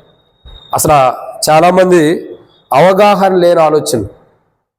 నేను ఎంతమంది కూడా చెప్పా, ఎక్కువ మంది హెబ్రోన్లో దేని కోరుకుంటారంటే వాక్యం తర్వాత ఏమంటారు? హెబ్రోన్ భోజనం తినాలంటారు. ఏమంటారు? ఖచ్చితంగా మొట్టమొదటి ఏం కోరుకుంటారు? హెబ్రోన్లో వాక్యం వినాలని కోరుకుంటారు. 2వదిగా హెబ్రోన్ యొక్క భోజనం. ఇక భోజనం చేసిన తర్వాత బక్సింగ్ గారు రూమ్ చూడాలంటారు. లేదంటే అంకులో చేత ప్రార్థన చేయించుకోవాలి, అది ఇది అంటారు. మొదట వాక్యము, తర్వాత భోజనం దగ్గరికి వెళ్తాం. చాలామంది కోరుకుంటుంది హెబ్రోన్లోనే భోజనం చేయాలని. కొందరైతే ఒక పిడికిడి తిన్నా చాలనుకుంటాం. అంటే మన పిడికిడితో సరిపెట్టుకునే వాళ్ళం కదా. ఇంట్లో గరిటె తక్కువ అయితేనే మనం ఎన్నో తిడతాం, కోపడతాం. మరి పిడికిడితో ఎలా సరిపెట్టుకుంటాం? అయినా సరిపెట్టుకుంటాం. ఎందుకంటే అక్కడ తింటే చాలన్న ఆలోచన. అంటే ఒక కోరిక ఉండేది, అబ్బా దాన్ని కూడా ఒకసారి రుచి చూడాలి అన్న కోరిక. ఆ రుచి చూడాలన్న కోరిక ఉండదా? చాలా మందికి ఉండేది. ఆ భోజనం తింటే బాగుండిద్ది అన్న కోరిక. మనం దేవుడు తన దాసులకు ఇచ్చిన దర్శనపు వెలుగులో నిర్మాణం చేయబడిన మందిరంలో భోజనం చేయడానికి ఎంత ఆశ కలిగి ఉన్నప్పుడు పరలోక రాజ్యంలో ఆయన విందుశాలలో మనం భోజనం చేయడానికి ఇంకెంత ఆశ కలిగి ఉండాలి చెప్పండి. ఎంతమందికి ఆశ ఉంది అక్కడ విందు చేయాలని? ఆశ కలిగి ఎంతమంది సిద్ధపడుతున్నారు చెప్పండి? ఆశ అయితే అందరికీ ఉంది, నాకు కూడా ఉంది, మీకు కూడా ఉంది. ఆ విందులో ప్రవేశించాలి. ఎంతవరకు మనం సిద్ధపడుతున్నాం? అక్క ఇక్కడ విందు కాదు అక్క అంటుంది, హెబ్రోన్ విందు కాదు అంటుంది. దేవుడు తన దాసుడికి ప్రత్యక్షతలో దర్శనములు ఇచ్చిన మందిరములో ఆ సావాసంలో విందు కొరకే మనం అంతగా ఎదురు చూస్తుంటే పెండ్లి కుమారుని యొక్క విందు, శ్రేష్టకరమైన వాటితో సిద్ధపరిచినటువంటి విందు, ఆ విందులోకి మనం ప్రవేశించాలంటే మనకు కూడా ఆ విందు తినాలని కోరుకుండదా? దేనితో తయారు చేశాడో దేవుడు, వేటితో సిద్ధపరిచాడు ఆ విందు. ఎంత ఘనంగా ఉండిద్ది ఆ విందు. మనం తిననివన్నీ పెడతాడేమో, మనం ఎప్పుడు తినని విందు ఉండిద్దేమో. ఇన్ని కోరికలు లేదా? ఆ కోరికలు లేవంటే ఆ పెండ్లి విందు అసలు ఎలా ఉండిద్దో భుజించడానికన్నా ఆలోచన నీకు లేదంటే సిద్ధపాటు లేదని అర్థం. ఈ లోకంలో ఏం లేదు, సిద్ధపాటు లేదు. ఇంకా ఈ రోజు వరకు కూడా నిజంగా ఆ విందులోనే ప్రవేశించాలన్న ఆలోచన నీకు లేదంటే సిద్ధపడతలేదని అర్థం. వాక్యం వింటున్నాం, తప్పులేదు. వాక్యం వింటున్నాం, చదువుతున్నాం, అంతా బాగుంది. కానీ సిద్ధపాటు లేదు. ఏం లేదు. ఒకటే, అసలు ఆ విందు ఎలా ఉంటుందో, ఆ విందు భుజించాలన్న ఆలోచనే నీకు లేదంటే నువ్వు సిద్ధపడలేదని అర్థం. ఒకే మాట. మీరు అడగచ్చు, బ్రదర్ మరి నీకు లేదా అని. నేను ఎప్పటికప్పుడు సిద్ధపడుతున్నా తినడానికి. ఎలా ఉండిద్ది ప్రభా? నా భార్య వండే వంటల కంటే ఇంకా బాగుండిద్దేమో, లేదా విశ్వాసులు పెట్టే భోజనం కంటే బాగుండిద్దేమో, అప్పుడప్పుడు పెళ్ళి బర్త్డేకి చేసే విందు కంటే ఇంకా శ్రేష్టకరంగా ఉండిద్దేమో. సిద్ధపడతాం. ఎందుకు సిద్ధపడకుండా ఉంటాం? సిద్ధపడాలి. మీరైనా నేనైనా. సిద్ధపడకపోయినా ఎక్కడి నుంచి అయినా అందరం సిద్ధపడాల్సిందే. మీరైనా నేనైనా ఇప్పుడు దాకా సిద్ధపడిపోయినా అందరూ నేను సిద్ధపడలేదు మీరు సిద్ధపడలేదు అనుకోవడం. మీకు సిద్ధపడాలి. వీళ్ళారా, ఆ విందు శ్రేష్టకరమైన మన కొరకై సిద్ధపరిచిన విందుని మనం భుజించాలి. నీ కొరకై వండుకున్న అన్నం, నీ కొరకై సిద్ధపరచుకున్న భోజనం, కోతులు వచ్చో కుక్కలు వచ్చో తినేసి వెళ్ళిపోతే నీకు ఎంత బాధ అనిపించింది? బాధ ఇదా? చాలా బాధ అనిపించింది. ఒక మటన్ తెచ్చుకుంటాం, ఈరోజు వండుకుంటాం, కోతులు వచ్చి తినేసి వెళ్ళిపోయి కింద పడేస్తే ఎంత బాధ అనిపించింది. అయ్యో నేను ఇష్టపడి చేసుకున్న విందే, నువ్వు వండుకున్న విందుకే నువ్వు అంత ఆశగా ఉంటున్నావే. ఇక దేవుని మందిరంలో కూడా కూర్చుంటావు ఆదివారం వస్తే, ప్రభా ఎప్పుడు ముగిస్తాడు ఈ సేవకుడు, 7 పాయింట్లు చెప్పి గంటలు చెబుతున్నాడు, ప్రభా ఎప్పుడు ముగిస్తాడు, ఇంటికాడ మటన్ ఎప్పుడు అయిపోయిద్దు. సగం మనసు ఎక్కడ ఉండిద్ది, ఇది ఎప్పుడు ముగిస్తారు, అది ఎప్పుడు తినాలన్న మనసు ఎక్కువ ఉండిద్ది, ఉండదు. నాకు తెలిసి లెక్క ఉండిద్ది, లెక్క పైకే ఉండదు అనుకుంటా. ఎప్పుడు వెళ్ళాలి, ఎప్పుడు దాన్ని తినాలి, అవునా కదా. ఎక్క ఆదివారం పొద్దున్న వెళ్ళి తెచ్చుకోరు, తేరా అయ్యా. ఇక ఉంటారులేండి, ఎందుకు ఉంటారులే, కానీ ఆదివారం పొద్దున్నే వెళ్ళి మార్కెట్కి వెళ్ళి తెచ్చుకునే వాళ్ళు ఉండరా. వ్యాపారం మన పిల్ల అయినా తెస్తారు తినడానికి, ఏదో ఒకటి తినాలి, సండే వచ్చింది కదా అని. మన మనసు అంతా ఎలా ఉండి తెలుసా, ఈరోజు త్వరగా ముగిచ్చేస్తే త్వరగా ఇంటికి వెళ్ళిపోయి త్వరగా భోంచేయచ్చు. అర్థమవుతుందండి. ఎందుకు అంత కోరిక, ఆశ ఉంటుంది, ఏదో ఇంటికాడ సిద్ధపరచుకుని వచ్చాయి కదా. ఉదయం తినడానికి కుదరదు, టైం కానీ టైము, మధ్యాహ్నమే తినాలి, అందుకని మొదటే సిద్ధపరచుకుని వస్తాం, మళ్ళీ వెళ్ళిన తర్వాత ఇంకేం సిద్ధపరచుకుంటామని. ఎందుకు తినాలన్న కోరిక. నేను అంటా కదా, నువ్వు సిద్ధపరచుకున్న తినటానికి దేవుని మందిరంలో కూర్చుని కూడా దాని మీద అంత మనసు ఉన్నప్పుడు, లేదా దేవునికి తన దాసులు దేవుని కాదు దేవుడు తన దాసునికి ఇచ్చిన ప్రత్యక్షతలో కట్టబడిన మందిరంలో భోంచేయాలని నువ్వు అంత ఆశ కలిగి ఉన్నప్పుడు, దేవుడే సిద్ధపరుస్తున్న ప్రేమ విందులో ఎలా అది తినాలన్న ఆశ ఉండకూడదా? ఎంత ఆశ ఉండాలి చెప్పండి. మనం వండుకున్న దాని మీద అంత ఇష్టంగా ఉన్నప్పుడు, ఒక మటన్ చికెన్ వండుకున్న తర్వాత దాని స్మెల్ చూస్తే జలబ్బా ఏం వండేమయ్యా. ఒకసారి మమ్మల్ని కూడా పిలుస్తారు, అన్న బాగుంది ఇవాళ కూర, భోజనం బాగుంది రమ్మంటారు. ఇంటికి వెళ్ళిన తర్వాత కారం ఎక్కువ ఉండేది, ఉప్పు అని ఊదుకోలేక కళ్ళంటే నీళ్ళు వస్తాయి, చెప్పలేక త్వరగా ప్రార్థన చేసి వచ్చేస్తాం, అవునా కదా. చాలా అనుభవాలు ఎదురవుతూ వస్తాయి. ఇలారా మనం సిద్ధపరచుకున్న భోజనం కొరకు తినడానికి మనం అంత ఎదురు చూస్తుంటే, ప్రభు యొక్క పెండ్లి విందు అది ఎంత ఘనమైనదో చూడండి. అబ్రహాము, ఇస్సాకు, యాకోబు, నాకు తెలిసి భక్సింగ్ గారు, బిల్లి గ్రహం గారు, తిమోతంకులు, ఈ లోకం విడిచిన దైవదాసులు ఎందరో ఆ విందులోకి వస్తారేమో. వాళ్ళందరిని చూస్తుంటే ఆ విందుశాల ఎట్లా ఉందో చెప్పండి. ఇటువంటి వారందరిని చూస్తే మత్తయి సువార్త 22వ అధ్యాయంలో 10వ వచనంలో అదే ఉంది. ఆ పెండ్లిశాల ఎలా ఉంది, బా ఆ దైవజనులు, ఆ దాసులు, ఆ బిడ్డలు, వాళ్ళందరితో ఆ విందుశాల ఎలా ఉంది. ఇప్పుడు అర్థమైందండి ఆ విందుశాల ఎవరు ఉంటున్నారు. దైవజనులు, దేవుని బిడ్డలు, విశ్వాసులు, ప్రవక్తలు, యాజకులు అందరూ వెళ్ళి ఆ విందుశాలను ఏం చేశారు, నింపేశారక. ఖాళీయే లేదు, అంతగా నింపబడుతుంది.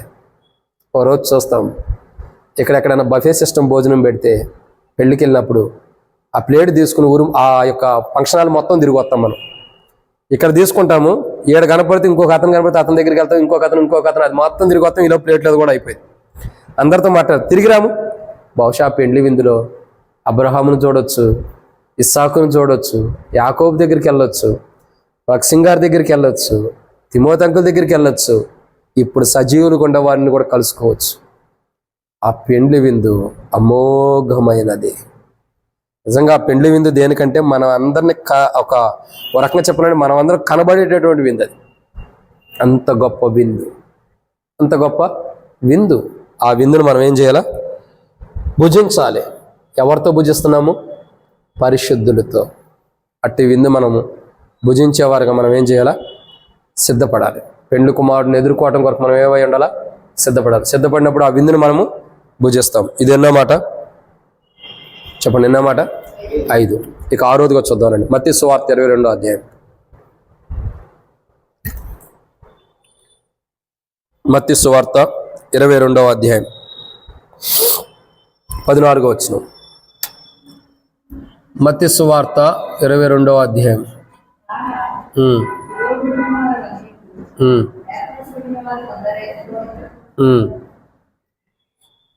చదవండి అక్క, అక్కడతోనే ఆపకూడదు.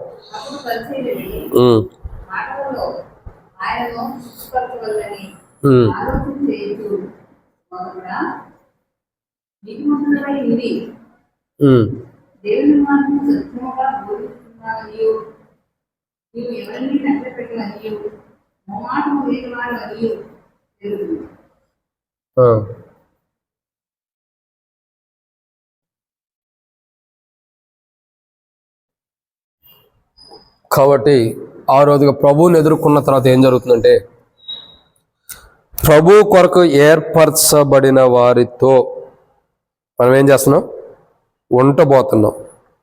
ప్రభు కొరకు ఏర్పరచబడిన వారితో. చూడండి, ఆరోదిగా పెండ్లి కుమారుడిని ఎదుర్కోవాలి. ఆ దినం కొరకు మనం ఏం చేయాలి?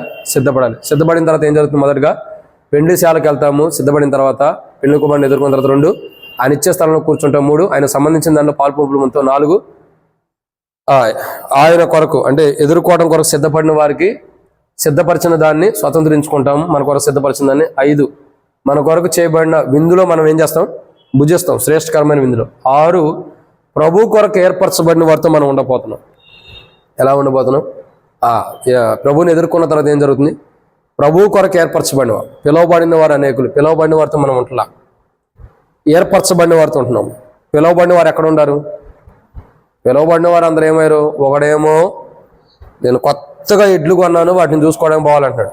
ఒకరేమో నేను పొలం కొన్నాను, దాన్ని చూడాలంటున్నాడు. ఒకరేమో నేను పెళ్లి చేసుకున్నాను అని చెప్పి అంటున్నాడు. సాగులు చెప్పేవారు. వీరందరూ ఎక్కడ ఉన్నారు చెప్పండి? వీళ్ళందరూ ఎక్కడ ఉన్నారు? ఆ పెండ్లి విందులో లేరు. ఉండారా? లేరు. మరి ఎవరు ఉండారు? ఏర్పరచబడిన వారు, అంటే ప్రత్యేకించబడిన వారితో మనం ఉంటున్నాం. ప్రభు పెండ్లి కుమారుని ఎదుర్కొన్న తర్వాత జరిగేది ఏంటంటే ప్రత్యేకించబడిన వారితో ఉంటున్నాం. పెండ్లి కుమారుని ఎదుర్కొన్న తర్వాత ఏం చేస్తున్నాడు? పెండ్లి కుమారుడు ఒక సమూహాన్ని ప్రత్యేకిస్తున్నాడు, అంటే ప్రత్యేకంగా ఏర్పరచుకున్నాడు. పిలువబడిన వారు ఎవరు? ఎంతమంది చెప్పాం? 10 మంది కుష్ఠరోగులు ఉన్నారు, వాళ్ళందరూ పిలువబడ్డారు. కానీ వారిలో ఒకడు మాత్రమే, అంటే ఏర్పరచబడిన వారు. సో అట్లా పిలువబడిన వారు ఎంతమంది ఉన్నా ఏర్పరచబడినటువంటి సమూహంలో మనం ఏం చేయబడుతూ వస్తాం? ఉంటూ వస్తున్నాం. కాబట్టి ఇక్కడ 6వ మాట ఏంటంటే, దేవుని యొక్క వాక్యం చూస్తున్నట్టు 6వదిగా ప్రభు కొరకు ఏర్పరచబడినటువంటి స్థలములో ఏర్పరచబడిన వారితో మనం కూడా ఉండబోతున్నాము. ఇది 6వ మాట. 6వదిగా ప్రభు కొరకు ఏర్పరచబడిన వారితో ఉంటున్నాం. ఇక 7వ మాటను చూద్దారండి. అప్పుడు 6వ మాట ఏంటంటే ప్రభు కొరకు ఏర్పరచబడిన వారితో, అంటే ఏర్పరచబడిన వారు ఎలా ఉంటారు, ఎవరెవరు ఏర్పరచబడ్డారో వారితో పాటు మనం ఉండబోతున్నాం పెండ్లి కుమారుని ఎదుర్కొన్న దినం. 7వదిగా చూద్దానండి, సమయం చాలా అయిపోయినట్టుంది. 7వ మాట మత్తయి సువార్త 22వ అధ్యాయం 10వ వచనం. 7వ మాట మత్తయి సువార్త 22వ అధ్యాయము 10వ వచనం. 7వ మాటను చూసినట్టయితే మత్తయి సువార్త 22వ అధ్యాయం 10వ వచనం. ఆ దాసులు రాజమార్గంలో పోయి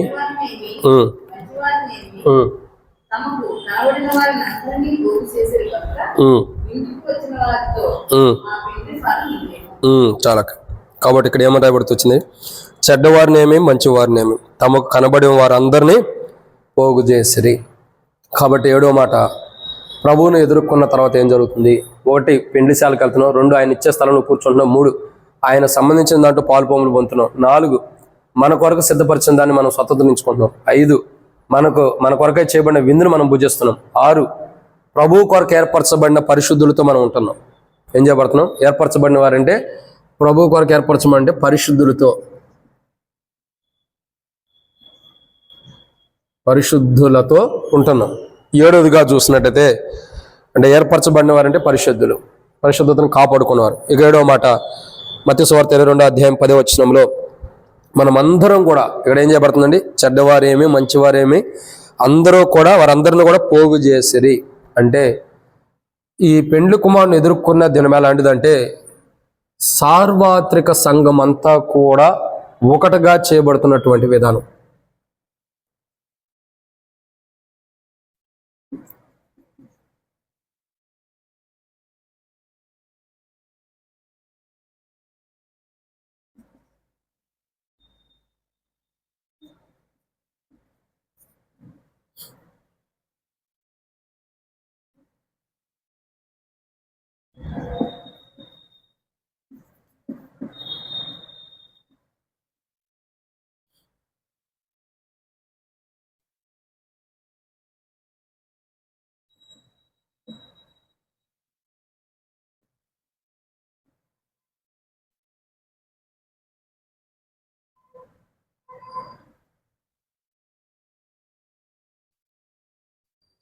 కాబట్టి ఇక 7వ మాటను మనం చూస్తున్నాము. ఏమని రాయబడుతూ వచ్చిందంటే ప్రపంచంలో ఉన్న సార్వత్రిక సంఘం అంతా కూడా, అంటే ఇప్పుడు ఎట్లా ఉన్నాం? ఎల్షద్దే నర్సాపూర్లో కొంతమంది, హెబ్రోన్ హైదరాబాద్లో, ఇంకా ట్విన్ సిటీలో, అంటే ఆయా ప్రాంతాలు ఉంటూ వచ్చాం కదా. ఈ ప్రపంచంలో ఉన్న సార్వత్రిక సంఘం అంతా కూడా ఒకటిగా సమకూర్చబడుతున్నటువంటి ప్రాంతంలో మనం వెళ్తాం. అంటే ఒకటిగాని మనం ఎందుకంటామంటే ఇప్పటి వరకు మనం ఎక్కడ ఉన్నాము, ఆయా ప్రాంతాల్లో ఉంటూ వచ్చాం. ఆ ఒకటిగా చేయబడింది అన్నది కూడా ఎక్కడ కనపడుతుందంటే మనకి ప్రభు ప్రత్యక్షమైన తర్వాత పెళ్లి కుమారుని ఎదుర్కొన్న తర్వాత పరలోక రాజ్యంలోకి మనం వెళ్ళిన తర్వాత అప్పుడు ఒకటిగా చేయబడింది. అప్పుడేమైంది, ఇవంతా కూడా ఎక్కడెక్కడ ఉన్న ప్రజలందరూ కూడా ఏమవుతారు, ఒకటిగా చేయబడతారు. అందుకే దీన్ని ఏంటంటే ప్రపంచంలో ఉన్న సార్వత్రిక సంఘం అంతా కూడా ఒకటిగా సమకూర్చబడిన స్థలము. సో ప్రపంచంలో ఉన్న సార్వత్రిక సంఘం అంతా కూడా ఒకటిగా సమకూర్చబడిన స్థలంలోకి మనం వెళ్తాం. ఇక అప్పుడు ఎలా ఉంటుందంటే అక్కడ బ్యాప్టిస్ట్ అని, లోదరన్ అని, హెబ్రోన్ అని ఇంకోటి అని ఉండదు. సార్వత్రిక సంఘం అంతట్లో కూడా ప్రభు స్వరక్తం ద్వారా కడగబడి సిద్ధపడినటువంటి క్రైస్తవులు అంతటా కూడా ఏం చేయబడుతున్నారు, ఒక చోటికి సమకూర్చబడుతున్నారు. సమకూర్చబడిన స్థలంలోకి మనం వెళ్తున్నాం. పెళ్లి కుమారుని ఎదుర్కొన్న తర్వాత ఏం జరుగుతుందంటే సమకూర్చబడిన ప్రాంతంలోకి మనం ప్రవేశిస్తున్నాం. ఏదైతే మన కొరకు ఒక ప్రాంతం సమకూర్చబడిందో దాంట్లోకి మనం ప్రవేశిస్తాం. కాబట్టి ఈ 7వ మాట ఏంటంటే పెళ్లి కుమారుని ఎదుర్కొన్న తర్వాత ఏం జరుగుతుందంటే ప్రపంచంలో ఉన్న సార్వత్రిక సంఘం అంతా కూడా ఒకటిగా సమకూర్చబడుతుంది. అంటే ఇప్పుడు మనం ఎక్కడ ఉన్నాం, చెదిరిపోయిన ఇశ్రాయేలు ప్రజల్లాగా ఆ ప్రాంతంలో మనం ఉన్నాం. కొంతమంది నరసబురు, కొంతమంది మెదక్కు, కొంతమంది కౌడిపల్లి అని, కొంతమంది ఏమో తునికి అని, కొంతమంది హెబ్రోన్ అని, కొంతమంది ఇంకో ప్రాంతం ఉంటూ వచ్చాం. ఈ యొక్క పరిశుద్ధులు సార్వత్రిక సంఘం అంతా కూడా ఏం చేయబడుతుంది, ఒకటిగా సమకూర్చబడుతుంది. అదే ప్రభువుని ఎదుర్కొన్న తర్వాత ఎదుర్కొన్న దినము ప్రభువుని ఎదుర్కోవడానికి మనం ఏం చేయాలి, సిద్ధపడి ఉన్నప్పుడు మనం సార్వత్రిక సంఘముగా ఉన్నాం కాబట్టి ఒకటిగా చేయబడిన ప్రాంతంలోకి మనం ప్రవేశిస్తాం. అప్పుడు మనమందరం ఎట్లా ఉంటాం, ఒకటే. ఇక సంఘం అంతా ఒకటిగా, అంటే ఆ విభాగంగా ఉండే అంతా కూడా ఒకటిగా చేయబడినటువంటి ప్రాంతంలోకి మనం ప్రవేశిస్తాం. సో ఇది ప్రభు ఎదుర్కొనే దినం ఎలాంటిది అన్నది 7 విషయాలు. కాబట్టి 7 విషయాలు మరలా రిమైండ్ చేస్తున్నాం. చూడండి, యేసు ప్రభు రాకడ ఎందుకు ఆలస్యం అవుతుందంటే కుమారుడికి కూడా తెలియదు. కుమారుడు కూడా తెలియని దినం ఎలాంటిది, అది పెళ్లి కుమారుని మనం ఎదుర్కొనే దినం. అంటే ఆ ఎదుర్కొనే సన్నివేశాలు చెప్పాడు కానీ ఆ గడి ఎప్పుడు అన్నది తండ్రికి మాత్రమే తెలుసు. ఆ పెళ్లి కుమారుని ఎదుర్కోవాలంటే మనం ఏం చేయాలా, సిద్ధపడి ప్రభు స్వరాన్ని విన్నప్పుడు పెళ్లి కుమారుని ఎదుర్కొంటాం. ఆ పెళ్లి కుమారుని ఎదుర్కొన్న తర్వాత ఏం జరుగుతుంది, పెండిశాలకు మనం వెళ్తాం, ఆయన ఇచ్చే స్థలంలో కూర్చుంటాము, ఆయనకు సంబంధించిన దానిలో పాల్పొంపులు పొందుతాం, మన కొరకు సిద్ధపరిచిన దాన్ని మనం స్వతంత్రించుకుంటాం, మన కొరకు చేయబడిన విందును భుజిస్తాము. మనం ప్రభు కొరకు ఏదైతే ఏర్పరచబడ్డారో ఆ పరిశుద్ధులతో పాటు మనం కూడా ఉంటున్నాము. 7వదిగా సార్వత్రిక సంఘంగా ఒకటే అనుభవంలోకి మనం వచ్చి ఉంటాం. అంటే ఒకే కోణంలో ప్రభువుని ఆరాధించే స్థలంలోకి, ఒకే కోణంలో ప్రభువుని గణపరిచి ఒకే విధానంలో ప్రభువుని స్తుతించే ప్రాంతంలోకి మనం రాబడుతూ వస్తాం. ఈ 7వదిగా ఎందుకంటే ప్రభువుని స్తుతించేది. 7వ మాట ఏంటి, ప్రభువుని స్తుతించే స్థలం.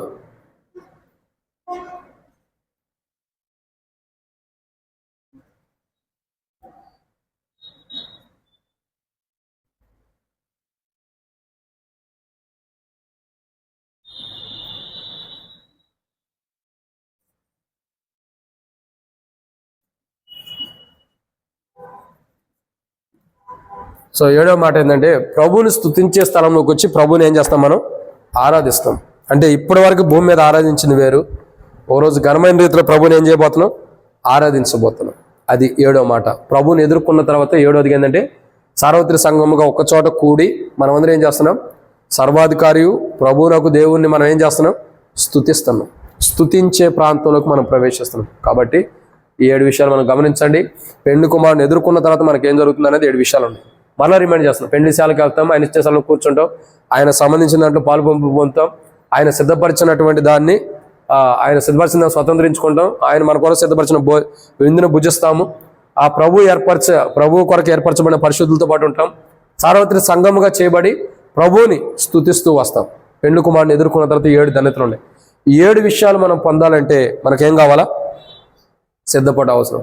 కాబట్టి మనం ఆ పెండ్లి విందులోకి వెళ్ళడానికి కానీ, పెళ్లిశాలకు కానీ, ప్రభు ఇచ్చే స్థలంను కానీ, భోజనం కానీ, లేదంటే ఆ ప్రభువు సంబంధించిన దాన్ని కానీ, ఆయనకు సంబంధించింది కానీ, ప్రభు సిద్ధపరిచింది కానీ, అంటే వీటన్నిటి మనం పొందడానికి సిద్ధపడుతున్నాం లేదని పరీక్షించుకోవాలి. ఒకవేళ వీటన్నిటి మనం పొందడానికి సిద్ధపడకపోతే ఇప్పుడు దేవుని యొక్క వాక్య వెలుగులో మనం సిద్ధపడి వాటి మనం పొందుకున్నట్లు, ఒకవేళ పొందుకొని అశ్రద్ధ జీవితం, సిద్ధపాటు లేని జీవితం మనలో ఉంటే ప్రభు దగ్గరకు వచ్చి ఏదో క్షమాపణ అడుగుతాం. నేనైతే ముట్టికి సిద్ధపడతలే ప్రభా, నేను అడుగుతా.